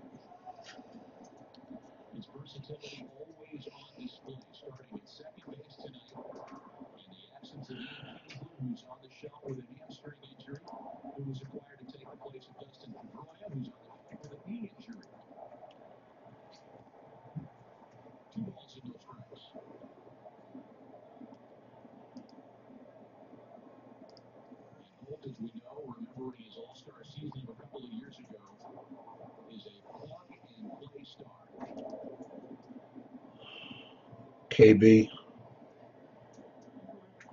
Chris Bryant.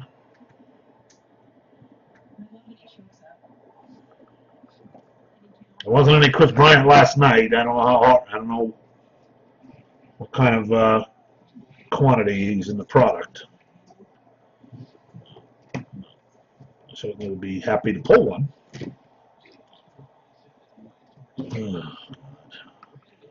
Nice, Sardi.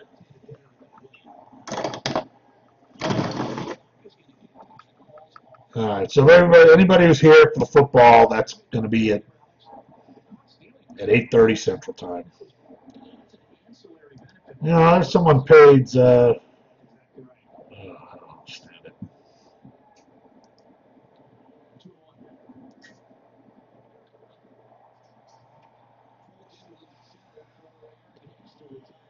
Uh,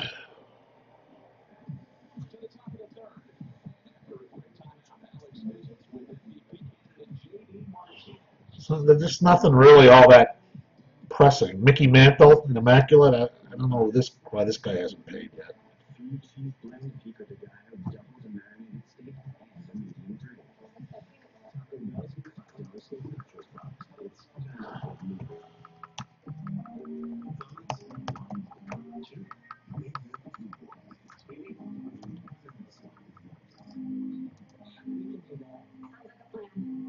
Ron Santos even in it.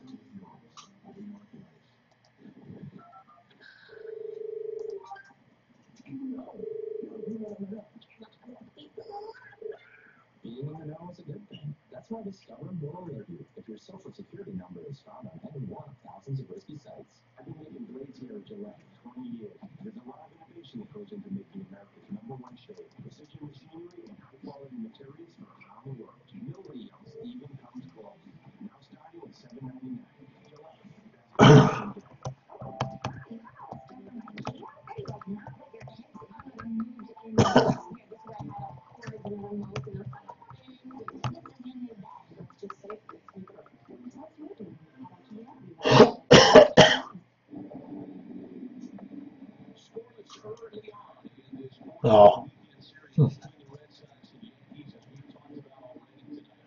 What the hell did I say? Baseball at 9. This is in 3 minutes. All right, I'm going to do the baseball, then the football. Show me Jay Martinez in those terms, 2013, and show me 2018 what they're going to see tonight. 2013? Wow, 2013 is ugly. I don't want to look at it. The contrast is good, but I remember I was kind of like, you know, I was studying cool at the time, and I remember I kind of wanted to lean my bat back like this, and really keep my hands there, and just, you know, kind of go from point A to point B, okay? That was my thought. You know, I want to go from the ball straight to the ball, okay? And that was how I was taught. That was the way it taught me. That was the way it was taught us when we were kids, is go straight to the ball, swing down, try to hit a low line drive up the middle. Today is like, okay, I see what point A is, but I want to get on point A here. As the ball's coming here, I'm not playing with it. So all I'm really doing is playing matching. So the moment I get on playing with here, now if the ball's a fastball, Oh, yeah. We'll get a scout. Scal's coming. So my point of entry for the bat was right here, and I would come out of the zone right here. So therefore, my margin for error was right here. Maybe all these guys when they're in their career, and then going off, it didn't have to be perfect. And it should be right.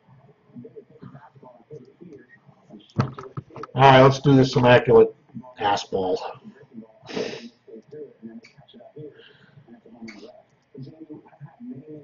Immaculate ass ball. I like it.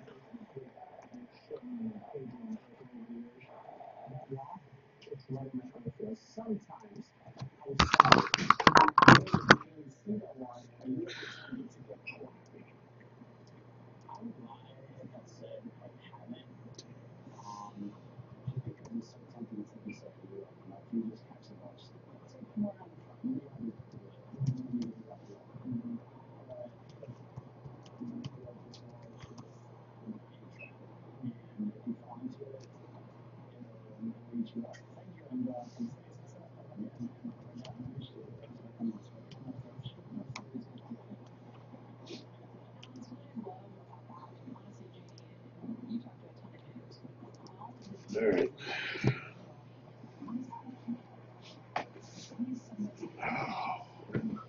All right.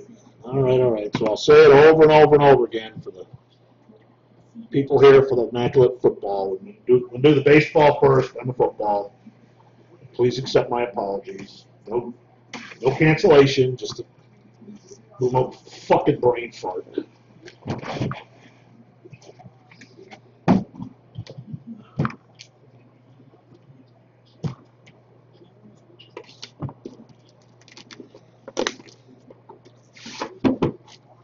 think I got 4 more cases of that Sardi. There's got to be a scal in one of them. There's no way you go 6 cases of that without a scal. It's just not possible.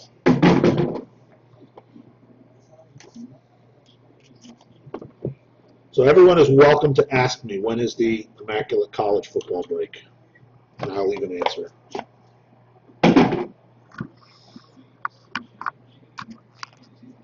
I don't know, Jason. If he's on the checklist, he's most likely would have an auto. Corey Dick.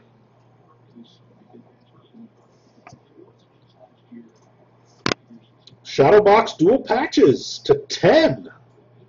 Masahiro Tanaka.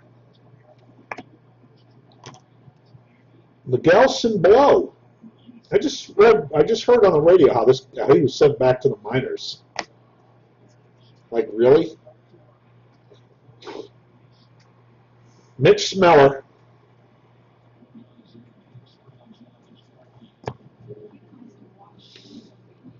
Ooh, look at that. 1 of 1 majestic patch on card auto of Alex Verduglo. Well, I think sells all right. I'm not so sure if he's ever going to amount to anything. And number to 49, another nice patch on card auto, Rise Haskins.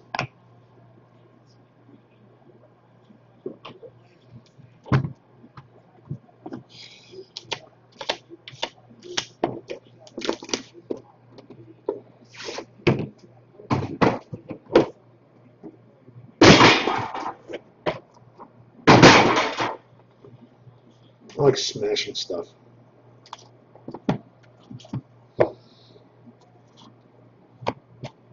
All right, thanks, Kit.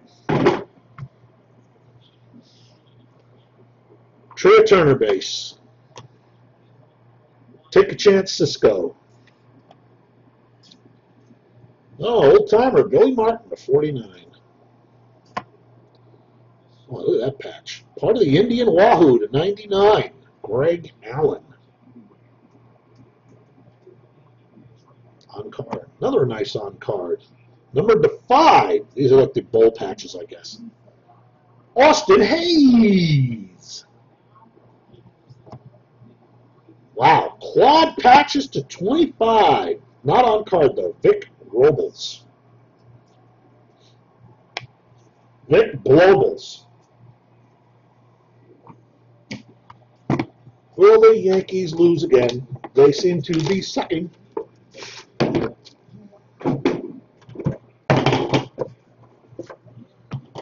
Yes, James. 3 cases Immaculate Baseball. Right after this, 3 cases college football. 4 of 5, David Dahl.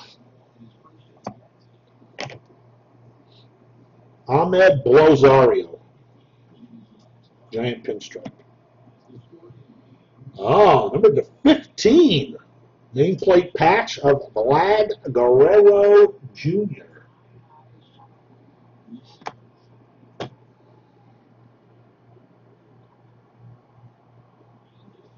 Luis Gohara. I guess he's another. I guess being fat is the new thing in baseball.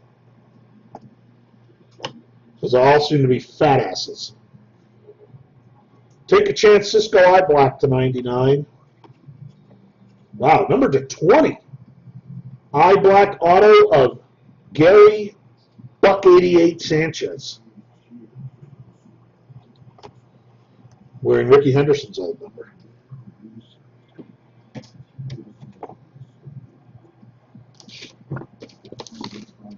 Chad! How you doing, buddy?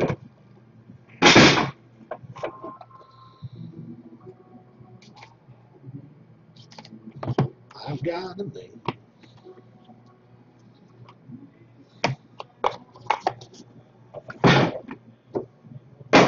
Four boxes in and a second Tanaka to 25. Duflo patch to 15. Wow, that's nice. Shadow box. Relic patch to 10. Bryce Harper. Dylan Penis. Patch auto to 99.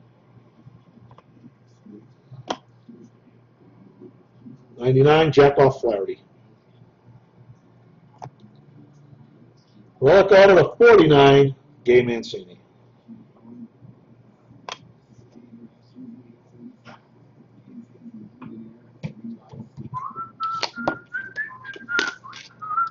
Doesn't seem to be a lot of old-timers in this, though.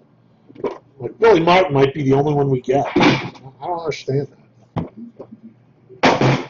Seemed like there were more last year.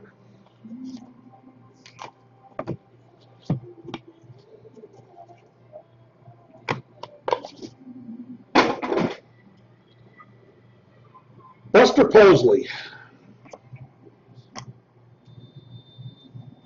Tyler Wade. Number to 99, once again, it says logo, but just looks like a napkin to me, but it is Ronald Acuna Makata Jr. One of one. Okay, did you win Duflo? 1 of 1. Duflo. How about that? And signed on the wood to 99, Ryan McManus. And signed on the wood to 47. 1 of 47, Vic Blobels.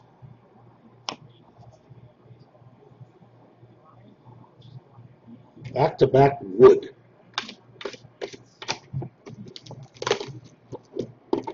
No. Oh, you got Ryan. I figured you was too slow in the rest of the year.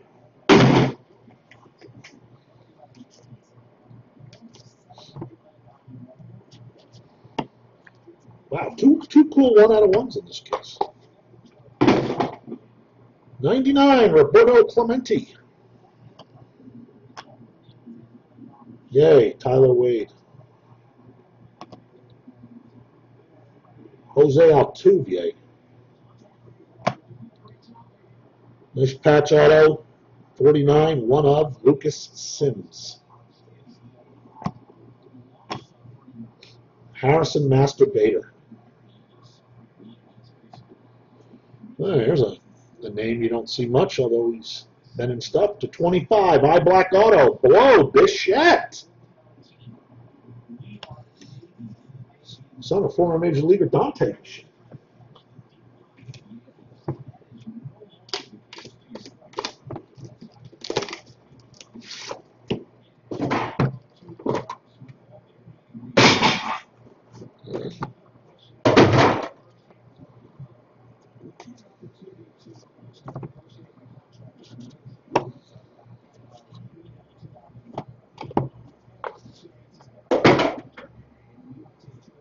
Mitch Haniger. 99 with a patch, Thomas Nido. Tomas. Oh, there's an old timer. I see a printing plate coming up. Wow, that's a beauty. Number to 10, Honus Wagner. Honus, I take it back. There's a second old timer in the case. To 10. Immaculate Dual Autos. Gold. Nick Williams, Rhys Hoskins, both the Phillies. I don't know if the same person won both. Gold is probably 25 or 10. I don't know who this is. Anyone want to take a guess? It's kind of easy if you look at the picture. We do have a 1 of 1 patch, on card, on printing plate autograph.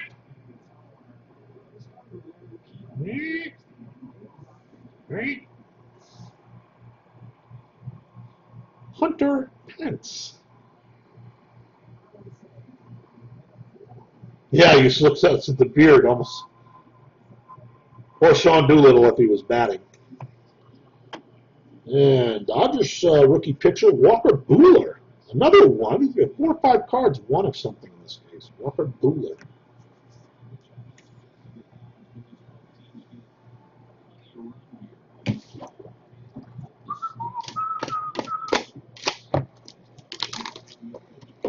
Turner was a good guess. Nobody would have thought Hunter Pence, because I don't even know if he still plays.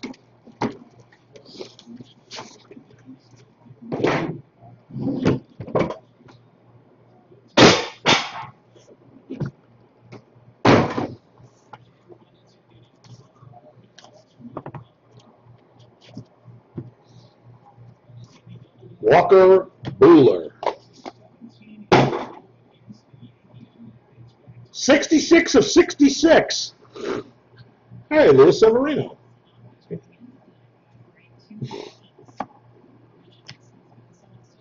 Austin Hayes. 99, Clint Frazier. Walker Buehler. To 99, Eric Fettiwap. 99, Nicky Delmonico. And the Dodgers again, the last card of the box, numbered to 10. Clayton Kershaw. That's a nice one. 8 of 10.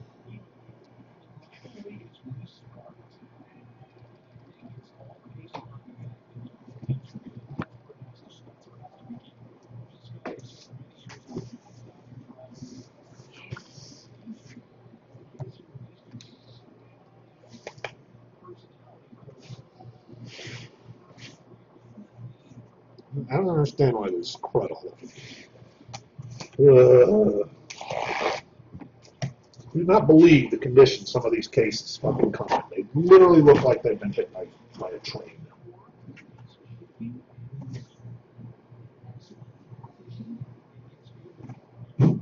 Bullshit.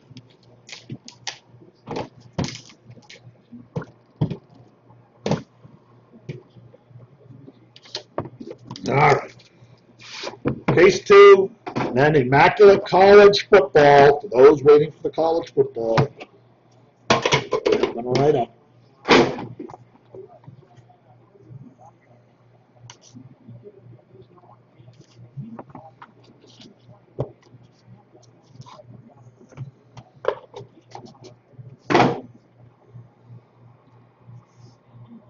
Corey Seigler. Jason Kipnis. Boy, these relics are fucking worthless. That one's to 25. Marcel Ozuna. Oh, worst. Rafael Devers, eye black. Gay P. Crawford, quad auto. Tyler Malls.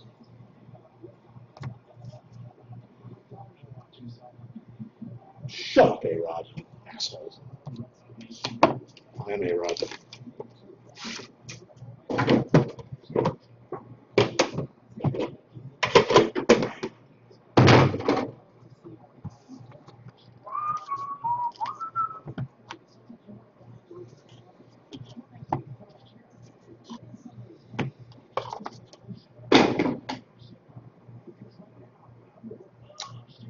Kevin Kiermaier to 25.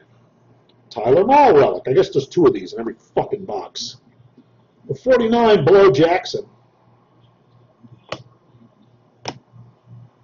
And this guy's probably in a lot of this shit. Chris Flexen.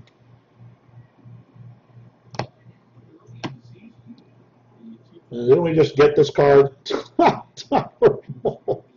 Ooh, number to 25. That's sick.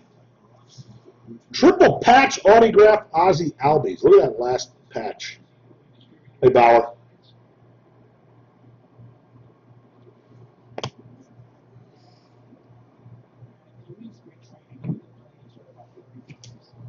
Ozzy Albies is not a short term.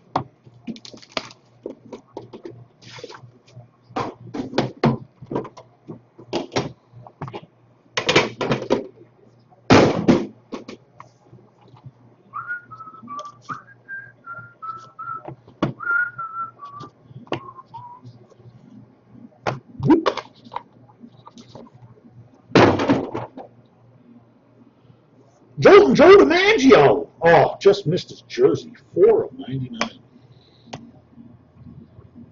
Gay D. Davis. Number to 25. And I guess that's a kind of a cool way to make a relic card. It's acetate shit. Jeff Bagwell. Paul Blackburn. 1-4 Shitley. Is that on card? Yep. Double relic autograph. Once again, Alex Verduglo. Who is this? Oh, I see why he would be in the hot spot. Leody Taveras, because he's the #1 shopping cart corraller at Walmart. So he gets special. Nobody can rustle up those carts like Leody. 4 Shitleys in this, huh? I don't think I've ever had anybody say, just 1-4 Shitley, please.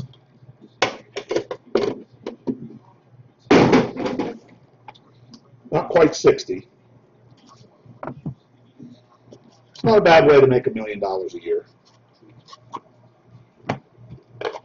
Not that there's anything wrong with being gay. We're all a little gay. Paul Goldshit.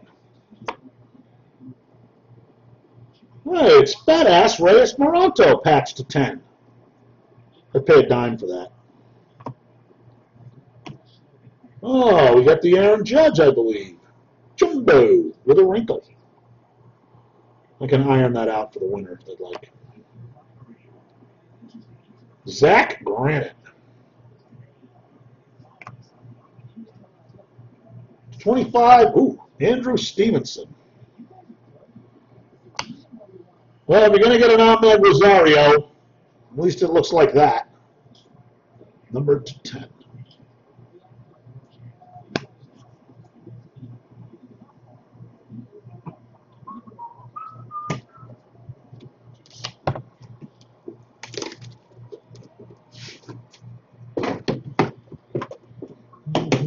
You're right, I make 2.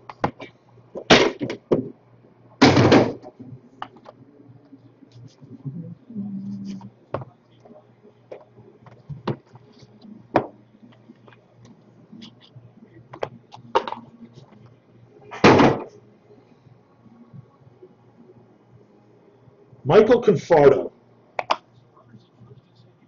Dude, go fuck yourself. Ryan McManus. You fucking hack piece of shit. 2 of 10 Bat Relic. Anthony Gizzo.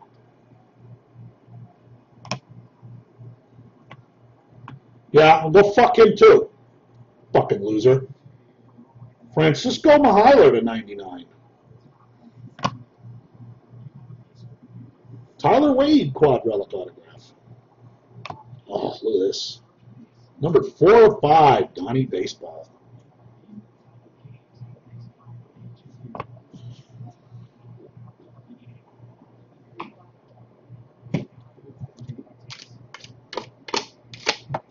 Go do your homework, faggot. Hey, Matt.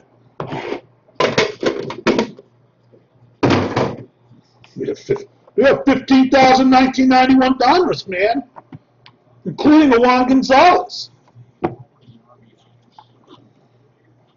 Uh-oh, I see a multi-autograph card. Somebody's going to lose. Max Scherzer.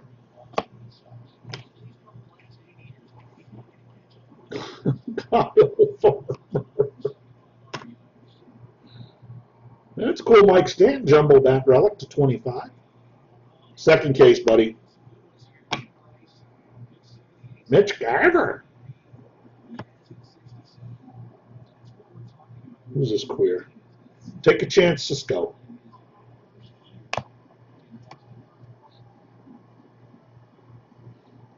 Ozzy Albies and Lucas Sims to 25. I don't know. If somebody's got both, let me know.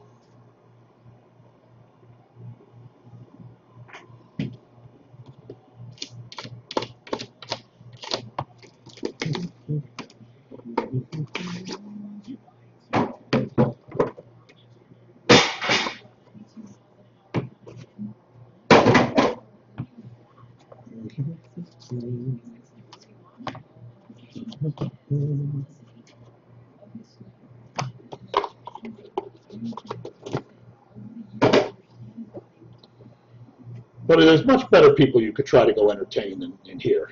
Nobody gives a shit. Everyone just wishes you'd go kill yourself. Another Luis Severino. Greg Allen. Well, nice patch. 3 of 5. Felix Horgy. Horgy.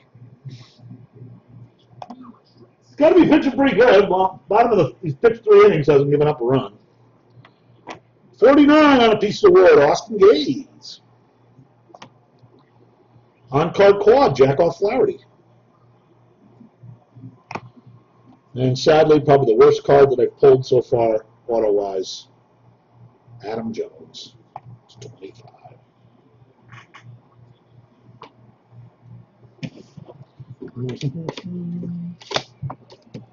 Yankees usually rough him up too, so they can't rough up Price, and they are definitely in a funk.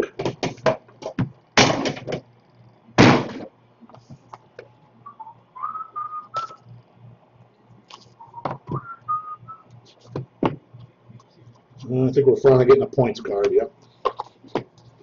Yes, I saw that ball. Hopefully we get you the dual auto tonight. Adrian Smeltrade at 25.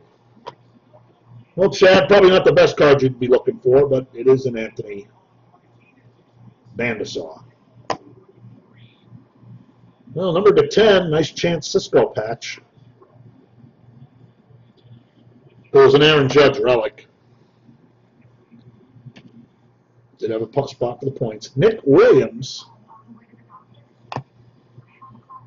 Is that on card? Yeah, on card to 20, much like the Sanchez. That relic auto of Gary Sheffield. Oh.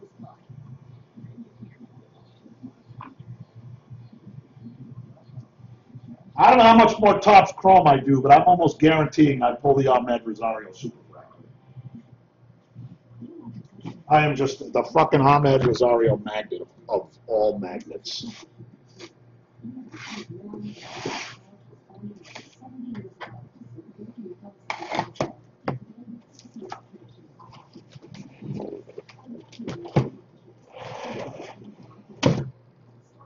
Well, there wasn't any last night, buddy. So that's 5 cases without one. You gotta study the checklists, find out how many cards a guy's got.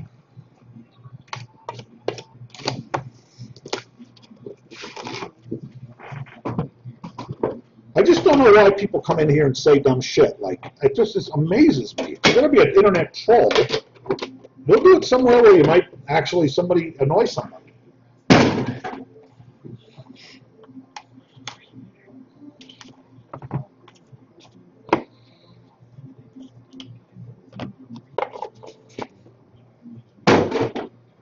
Beats going to a job.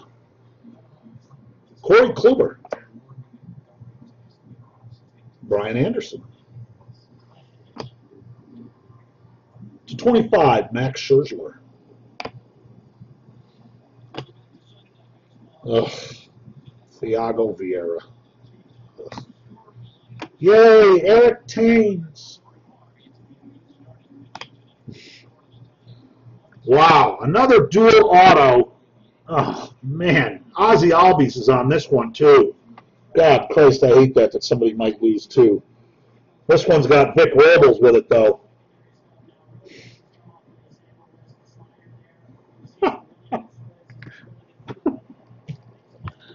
Hey, Colbster. Colbster, I'm glad you weren't on the duck boat. That's the first thing I thought of that day. Then I thought, there's no way Colbster would be on the fucking duck boat.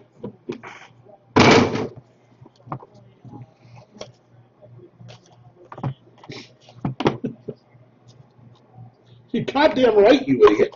You got any more dumb things to say? Every guy in this fucking room would rather open cards than go to a goddamn job. You gotta be the stupidest fuck who ever lived. What are you, 11? I gotta forgive this guy. He's gotta be 11 fucking years old. You rather open open cards to go to a real job? No, let me see. Let me wrap this up and go back to a fucking job. You fucking idiot. Clayton Kershaw.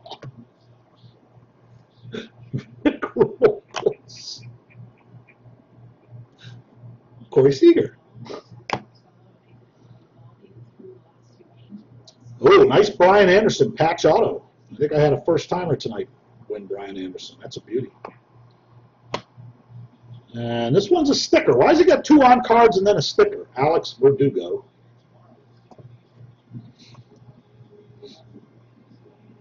Ahmed Rosario. Of all the years I've been breaking, I think that might be the dumbest thing I think I've ever heard anybody type in the chat box. You'd rather open cards than go get a real job. Now, you're right. Right after this, I'm going to head right over to 7-Eleven and try and get a job where I can work all day making fucking hot dogs on the roller and sweeping up the fucking back room and putting fucking beers in the cooler. That sounds like a much better play. You convinced me.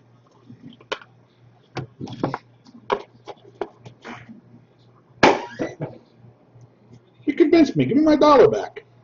A third Lois Severino. This one to 10. Ah, you missed quite a bit.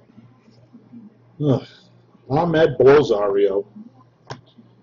Well, there's our first Juan Soto sighting. Jumbo relic. And that's our 800th Thiago Vieira sighting. Richard Urinate.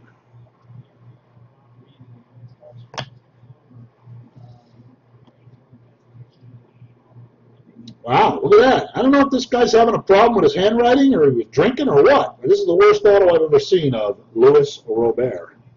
That looks like, Stan Musial's autograph towards the end. The rare Luis Robert.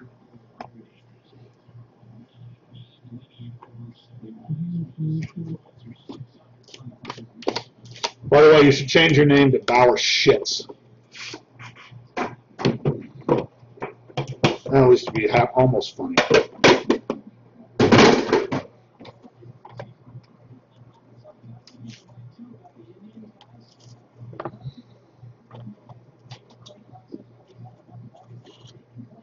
This is case 3.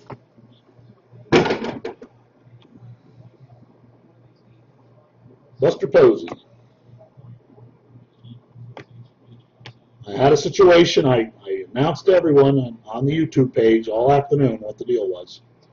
Robinson Cano at 25. 8 of 10, Albert Pujols. Another Alex Verdugo, but that one's got the worst auto I've ever seen. I think he was using some lady's fucking nail polish. Charles Johnson.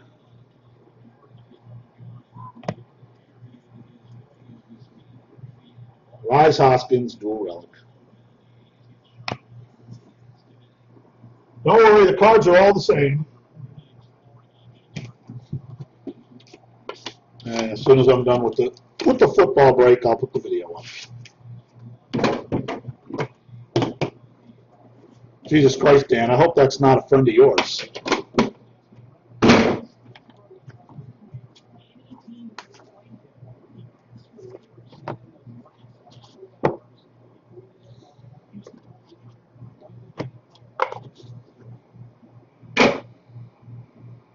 Another points card. This one's almost worth it.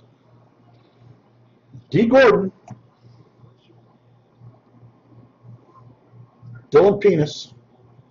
Wow. Look at this fucking thing. From a jacket numbered to 9.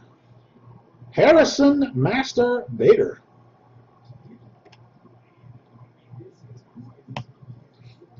And 600 points. Good score for the point spot. Joe Panic in the Disco. And in the hot spot, the ultra rare sticker auto of Don Sutton.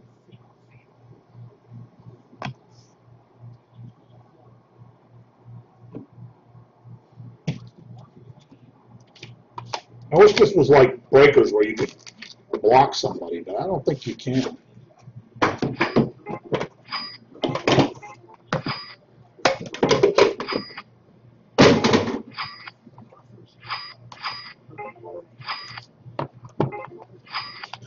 Yeah.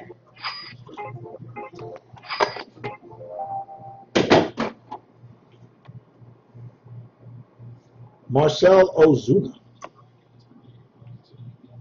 To 99, Tyler Malls. Patch to 99. Eloy Jimenez. Another nice Brian Anderson.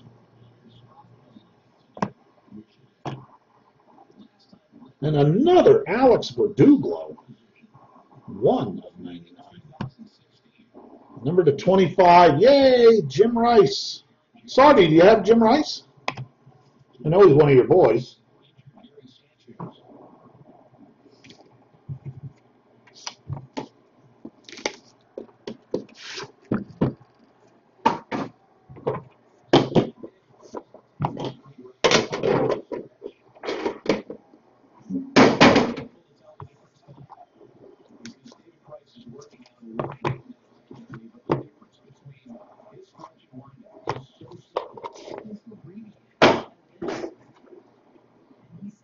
Number to 10, Justin Turner.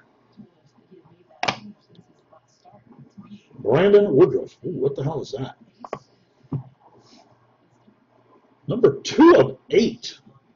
Very goofy. Franklin Barreto. Size 11.5. Not bad. It's not a 17, but. Oh, just like last night, the points card's coming up in the last case. Nick Williams. Wow, that's a beauty. To 25, double patch auto Starling Marte.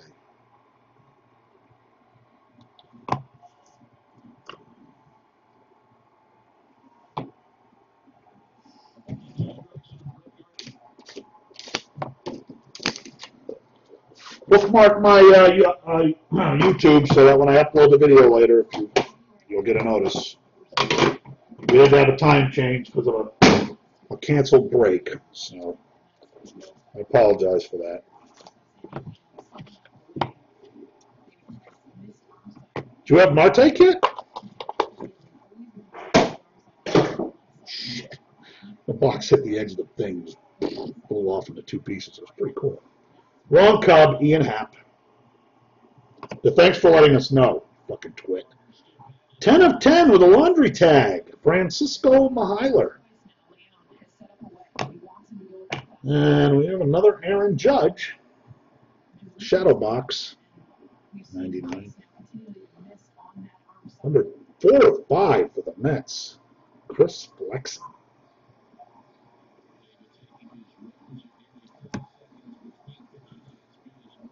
Oh, Jesus Christ. Willie Calhoun. And the last is Vic Robles. All right, so, oh no, Lucas, Ozzy Albies is still worried about that. All right, couple of randoms here. Going to be brutal.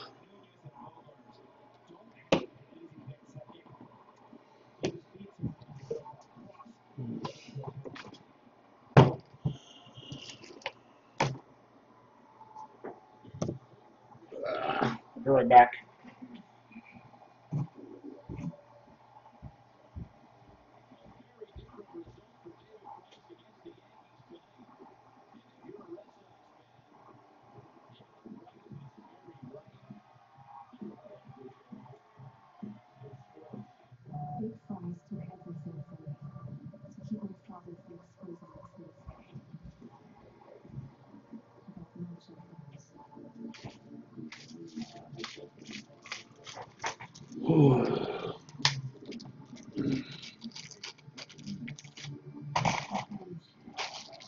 We'll walk to the other end of the building.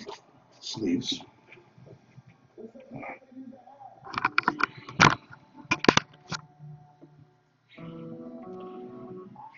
All right, duo gold, Nick Williams, Rice Hoskins. Nick Williams is 1, 2, and 3. story about mail-in packages, and it's also a story about people. And when we make e-commerce deliveries to homes that anyone else It's a 3. Nick Williams.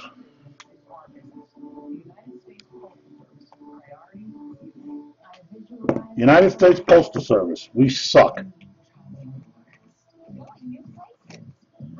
All right, Robles 1, 2, and 3. Ozzy Albies 4, 5, and 6.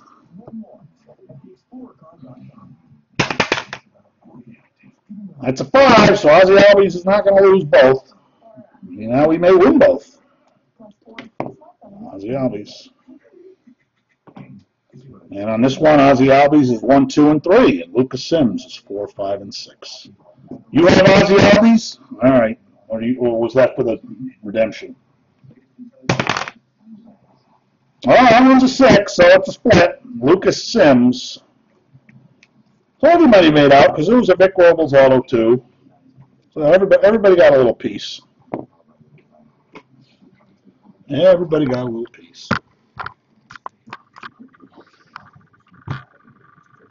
All right, Eric. At least you got one of them. Oh, okay. All right. I'll upload the baseball break right now. It'll be ready in 5 minutes for those who want to watch it from the beginning. Since it was my fuck up.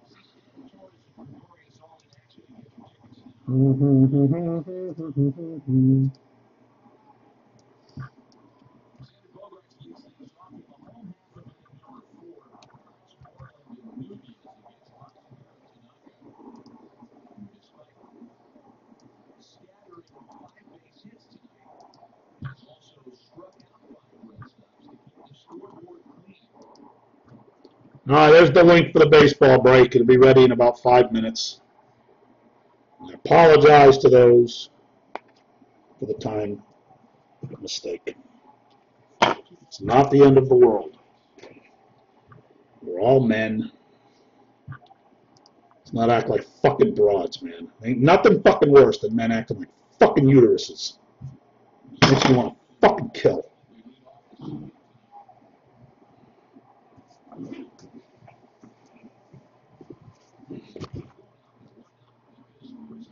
Oh yeah, I think I got 10 or 12 more cases of that shit.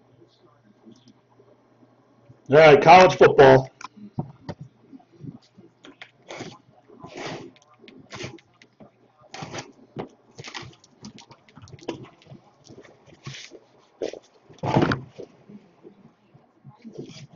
I even got more of this shit. Got another excess.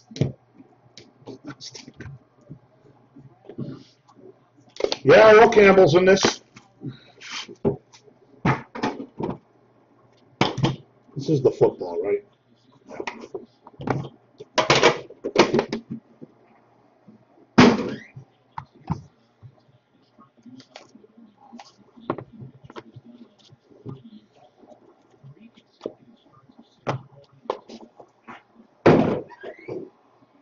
My name is Earl.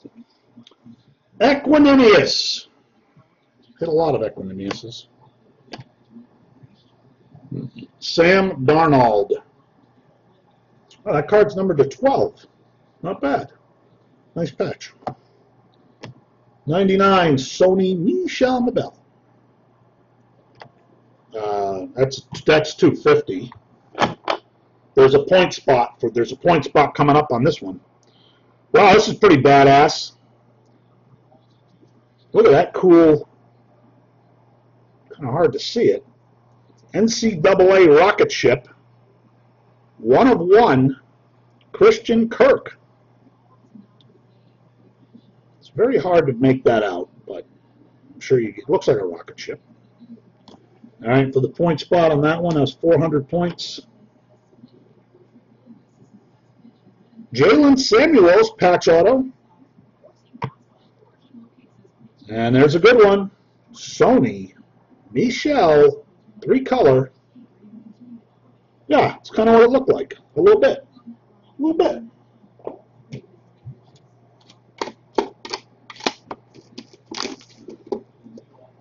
Auden Tate. Auden Tate. You have Auden Tate. He's no relation to Golden Tate, I don't think. Oh, this is a chunker. Stuffed. This one is stuffed. Must be a real fatty in here. Ooh. To 49, Gayton Manning. Nick Chubbelub, glove chunk to 48. And the super chunk, sadly, once again, is boring. Ooh. Whoa, there's a big card. Number to 22, though, Hayden Hurst. The chunk. I mean, it's just a chunk. 3-color patch auto. College jersey number. On card. Aaron Rodgers. Damn. 8 of 10. From the Cal. And Robert Foster. Boy, this stuff just never disappoints. And look at it. Look, imagine buying this box in the store. You would have crushed it. Baker Mayfield. Jumbo. Baker Mayfield. Aaron Rodgers. Same box.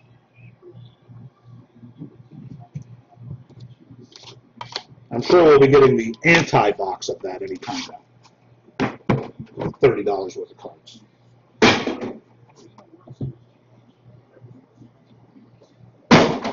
I did a couple of Aaron Rodgers.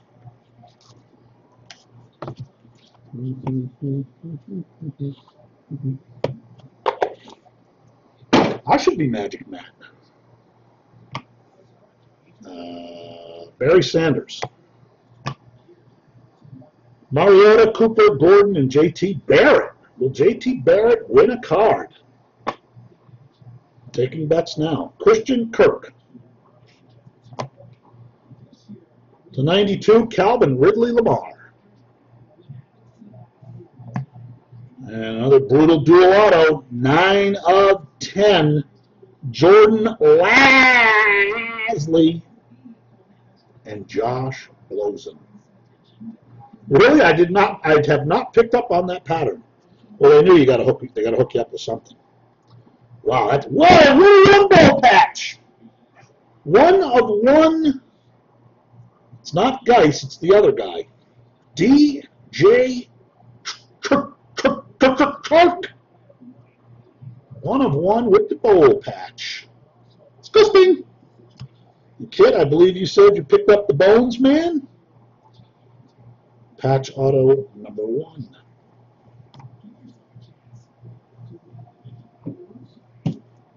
Does anybody like listening to A-Rod during the baseball telecast? I'm not quite sure how I feel about it. I think we're going to see a couple of nice Ronald Joneses tonight. He's due for a decent run.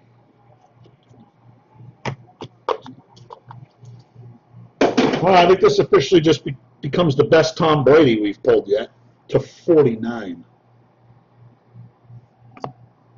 God, I remember him when he was at Michigan. Aitman, Rudolph, and James Washington. What the fuck did I do with that dual auto?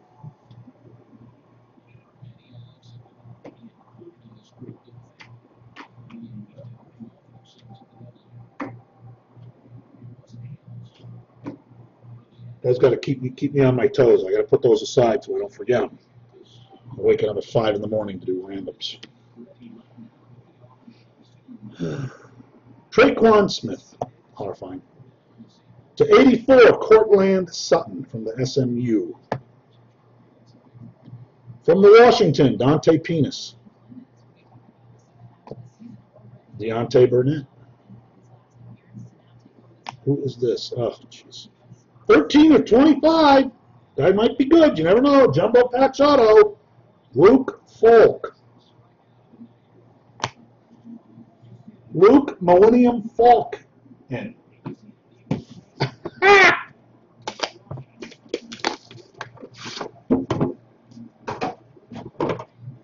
You're not a baseball fan, buddy?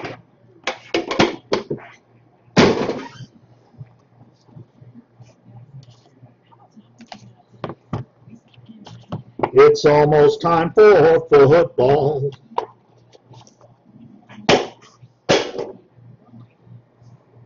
Emmett Smith. Cool, buddy. All right, Kit, you'll be in the middle. Burnett, Jones, and Darnold. And another Calvin Ridley Munish chunk to 48. And a nice Baker Mayfield patch to 25 with Sam Darnold's number. And another points card for this break. Oh, that's pretty nice. Patch auto to 99, Anthony Miller.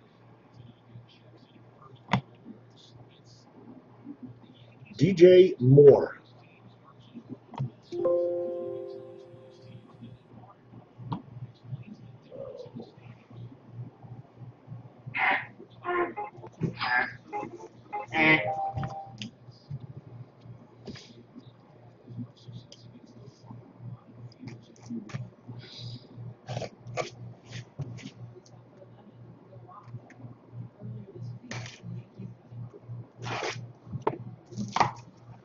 Yankees are 8.5 fucking games out.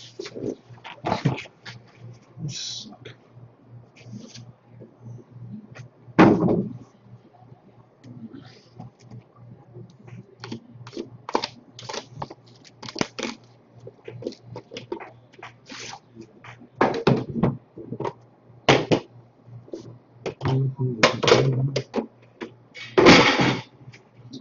The baseball. I get them mixed up.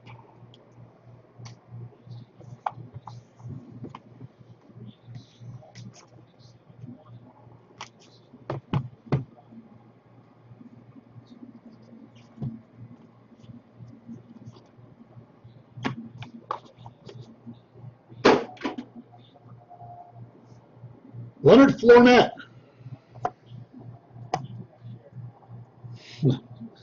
Not yet, buddy. And this one's numbered to 12. Kalen Ballage. Crappy relics for being numbered to 12. And jersey number relic 34, Ricky Williams. Yeah, look what's right behind it. Autograph to 5. Ricky Williams. What a Ricky Williams double play. And another points card. Point spot making out good on this one, too. Jamon Moore to 99. I still can't believe they put them in the better product. Good one, Josh Blozin. Except he has a habit of really signing off almost every card I see of this guy. It's too bad, but.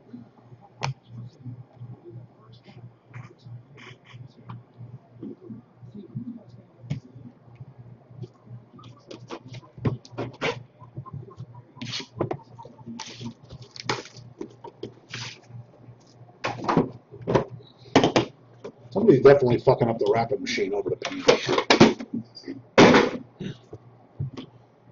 Well, this one feels like a chunker. Feels like a chunker. Probably be boring as hell, but. Oh, it's a sneaker card. Sneak peek! I saw it. Emmett Smith. The 99. Jeez, why so many Sam Darnold glove chunks? And Anthony Miller. Who is it? Jalen Samuel. 4 of 8. I wonder where they're sitting around one day going, I wonder if people would like these cards. Another points card. Jesus. Mike.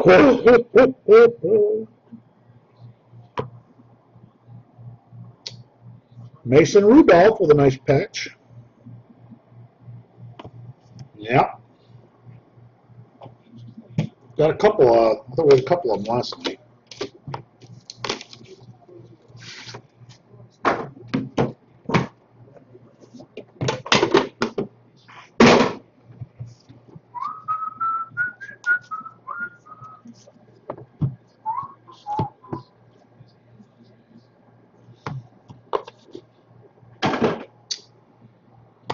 Fargley. And for the ball collector, I apologize, but once again, it's just that. But it is 0-1. Javon Moore. No Juju's, Dave. Sorry, didn't see it until you just wrote a two-liner. That's a cool glove piece, the 72. Mason Rudolph. Justin Jackson. Oh, is that a 101? Nope. 4-5, Nike Swoosh Auto. Deshaun Hamilton. Almost his jersey number. Just missed. And number to 25, Calvin Ridley Me This. It's a nice one with another nice patch. Elements, Wednesday night. Elements. 3 cases. And this is only case 2. We got one more to go. No, Rod, no Marino or Gosaki yet.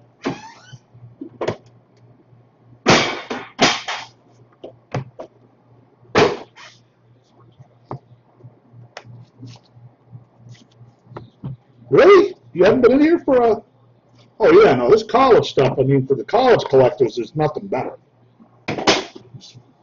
And you can hit stuff in it. Unlike when the NFL shit comes out, they make everything impossible. Derek Carr. Petway and Carry On by Wayward Johnson. And Carry On Johnson. And number to 80, Mike.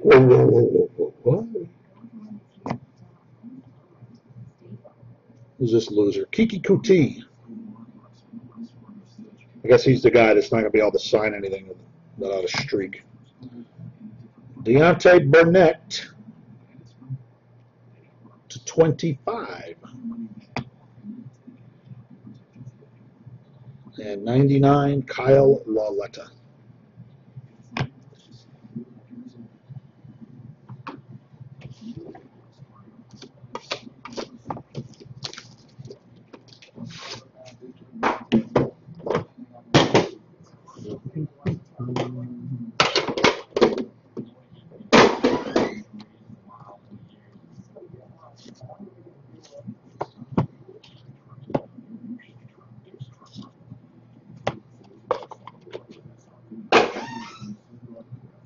Gay Matthews, John Ross, and Dante Penis. Wow. Kalen Ballage. Nah, I don't think 15's a stretch. How about 2 nights in a row? 2 of the 8 of these cards roll through. Lawrence, Kansas. 1 of 8. Last night was 8 of 8. Saquon Barkley.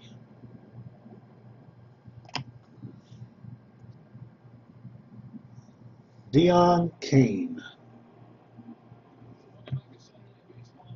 Nice break for Christian Kirk.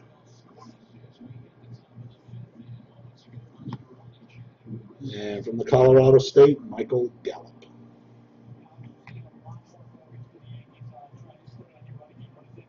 Fortnite.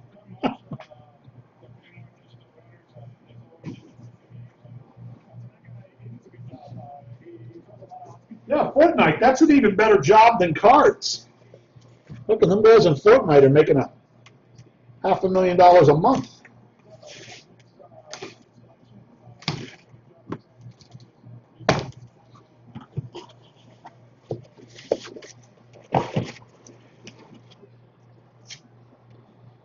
I don't know how.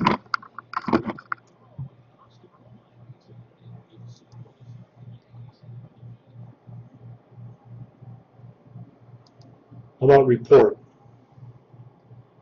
All right, I'll say he's putting out pornography or sexually explicit material. There we go.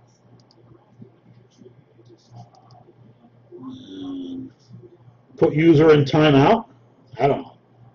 It certainly doesn't say block.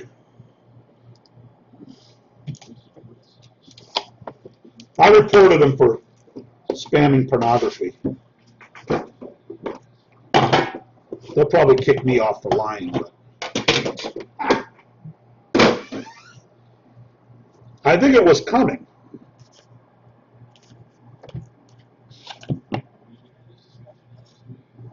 Stupid asshole. This bothers me if he was a guy, when guys act like uteruses. If you come in and you act like an asshole, question anything, you're a uterus. Go fucking pull your dress up, put your tampon in. End of fucking story. The rare Todd Gurley. Lamar, Gaker, Westbrook, Deshaun Watson. Could have done that anytime. Royce Freeman. Well, Evil Halloween Pumpkins, Nick Chubb. Oh, nice break. 2 Justin Jacksons. Oh, my man's going to score one of those hard to hit to 99. Mike, go Suckies. Holy shit, Kit. You're about to fucking, your jaw's about to hit the floor. Bowl patch, 1 of 1.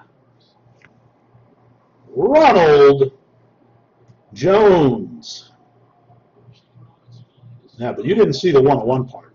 I know you didn't see that because it's impossible to read that on the white. That's a big one.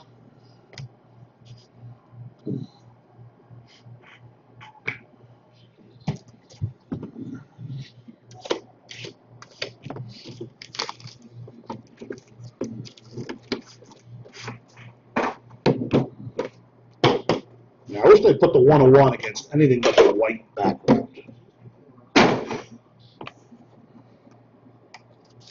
I'm sorry, Ball. I thought Rashad Penny was going to be the best running back the way he sells. Good old Nick Foles. Watson, Mike Williams, Wayne Dahlman, and Deion Kane from the Clemson. Another Kalen Ballage. Royce Freeman. Kaboom! Patched 25. And the points card. Oh, another duel. Hit the 1 of 1 of this the other day. Anthony Miller and Riley Ferguson. See what I mean, Matt? I don't know how to block them. All right, for my boy ball collector. It's not a 1 of 1, but it's a nice John Smelly patch autograph. 12 of 25.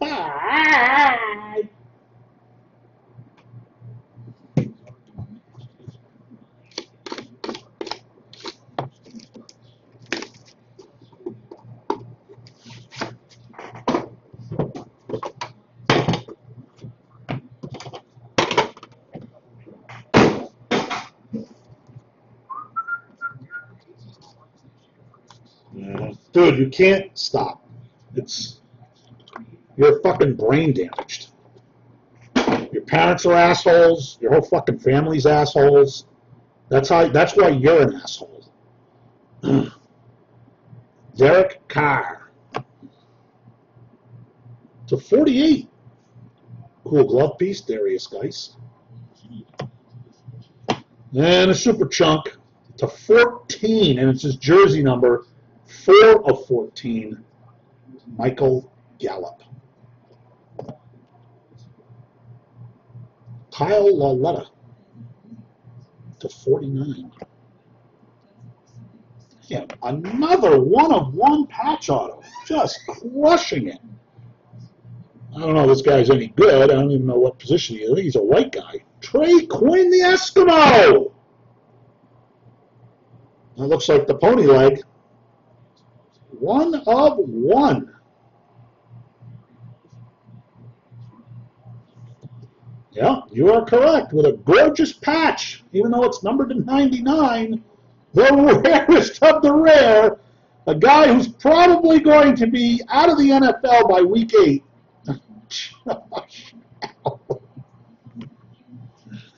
Uh-huh. I'm sure she did, dude. There's no way your mom died at 7 and you turned into that kind of an asshole. And if so, that's fucking sad.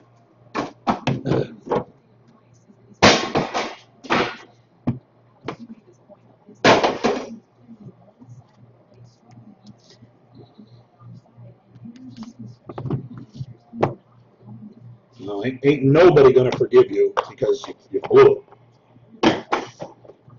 Now you spend some money, that's a different story. Gaten Manning to 49. And Trey Quinn and Cortland Sutton. DJ Moore. Yeah. I was mean to you before you were being an asshole. You're absolutely right. I believe you came in here and the first thing you said was, hey, dude. And the first thing I said was, hey, what's up? So to go with the 1 of 1, a DJ Chark glove. Darren Carrington. I think we've hit him 3 breaks in a row. And I think this is the only card he's got. Marcel 8-man. 99. And a nice patch on this Royce Freeman from the Oregon.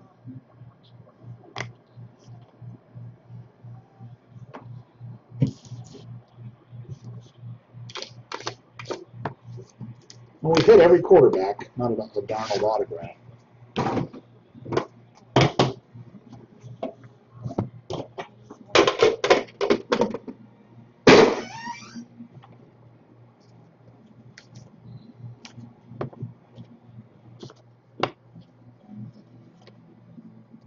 Uh-oh. Big duel on the bottom. Oh. Big duel, especially if it turns out to be a 1 of 1, which that I do not know yet. Tim Tebow. DJ Moore. Another solid break for Royce Freeman. 4 of 5. Half of the Oregon.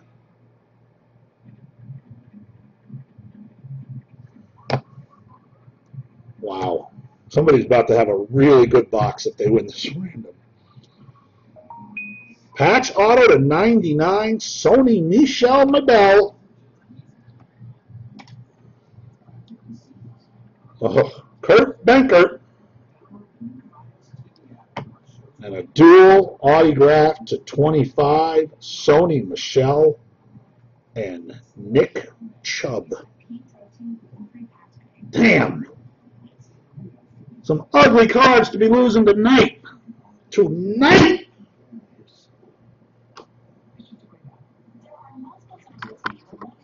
Yeah, I think something happened to him. A whole lot of people want to buy this house.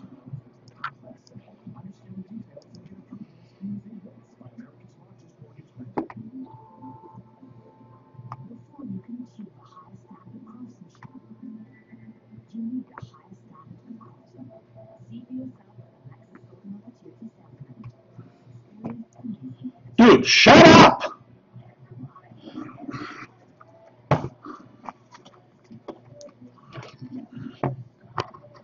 All right, first random. Cortland Sutton, 1, 2, and 3. Trey Quinn, 4, 5, and 6.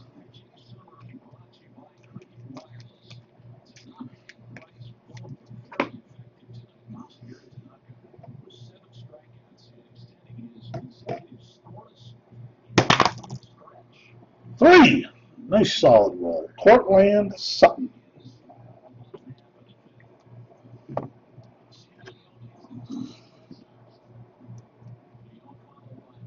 Watson, Williams, Gallman, Kane, all from the Clemson in that order, 1 through 20, divided by 4. Up top, 14. 14 is the third spot, 11 through 15, and that is Wayne Gallman with the rarest of the rare. All right. Lamar Jackson, Baker Mayfield, Dede Westbrook, Deshaun Watson. In that order. And spinning out. Doesn't matter if it's a 6 or a 9, it's the same spot. Number 2, and that is Baker Mayfield.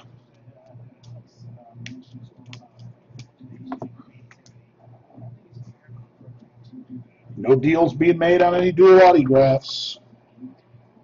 Ross and Pettis. Ross, 1, 2, 3.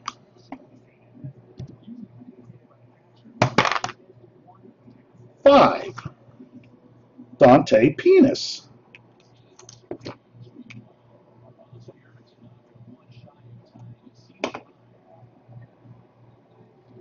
Petway and Carry On. Petway, 1, 2, and 3. And rolled right up here next to the other dice. 5. Carry On, My Wayward Johnson. Wrong size sleeve.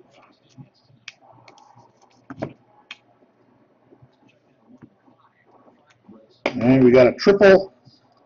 Burnett, Jones, Darnold. Burnett 1 and 2. Jones 3 and 4. Sam Darnold 5 and 6.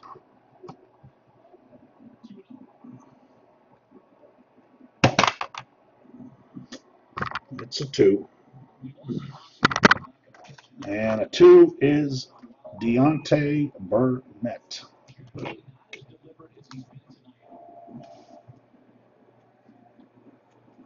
All right. Aitman 1 and 2, Rudolph 3 and 4, Washington 5 and 6. Mookie Betts. Dropped the 6 right in front of me. And 6 is James Washington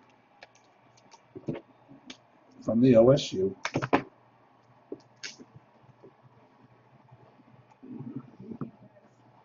All right. Mariota, Cooper, Gordon, and J.T. Barrett. 1 through 20. And we spin out to an 11. And 11 is third spot, 11 through 15. Melvin Gordon! The only way some of these rare vets hit. Did I misplace did we have a redemption for a duel, or was that just in the baseball?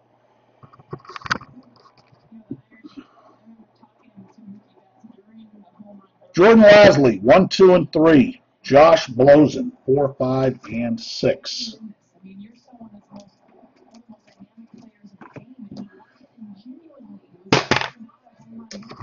Right on the top shelf, solid 5. Goes to Josh Blosen, who I'm sure is very excited right now for winning an explosive dual autograph. And our last one, Nick Chubb, 1, 2, and 3. Sony Michel Mabel, 4, 5, and 6. Blech. Good luck. Off the table. I threw it up in the air and it just fell on the table. It fell on the floor. And that is a 3, and that is Nick Chubb, who I believe was shut out until that card, where Michelle was not, so I'm always for equal disbursement. Equal disbursement is fair. Especially in the autograph department. Relics, who gives a fuck. Yeah, Doug, you had a good chance to abuse this guy Bauer, and you blew it. He's been a giant penis all night. Called me a fag. Oh, he's really not far off on that one. Not that there's anything wrong with that.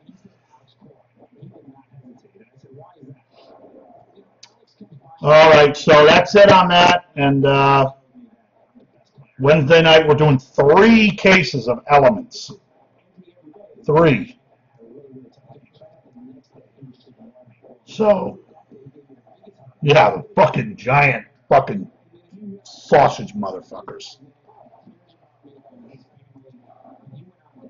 Well, thanks, everybody. Yeah, that was a good one. I'll shoot you a picture of it. I'm sure you want a picture of it. Oh, the Yankees are just an abomination. Fucking an abomination. I don't love you. All right. Have a good night, everyone. See you Wednesday.